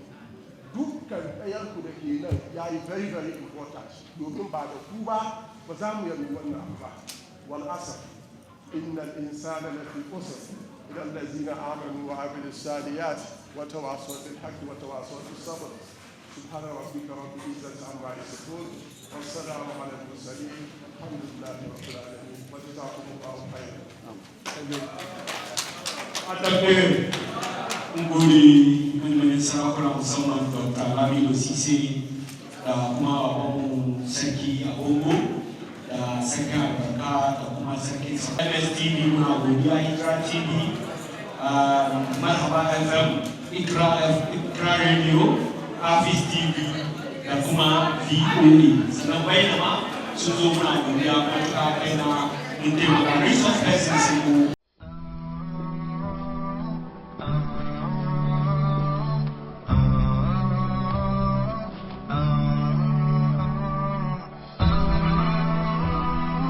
HAFIZ TV, unique every day.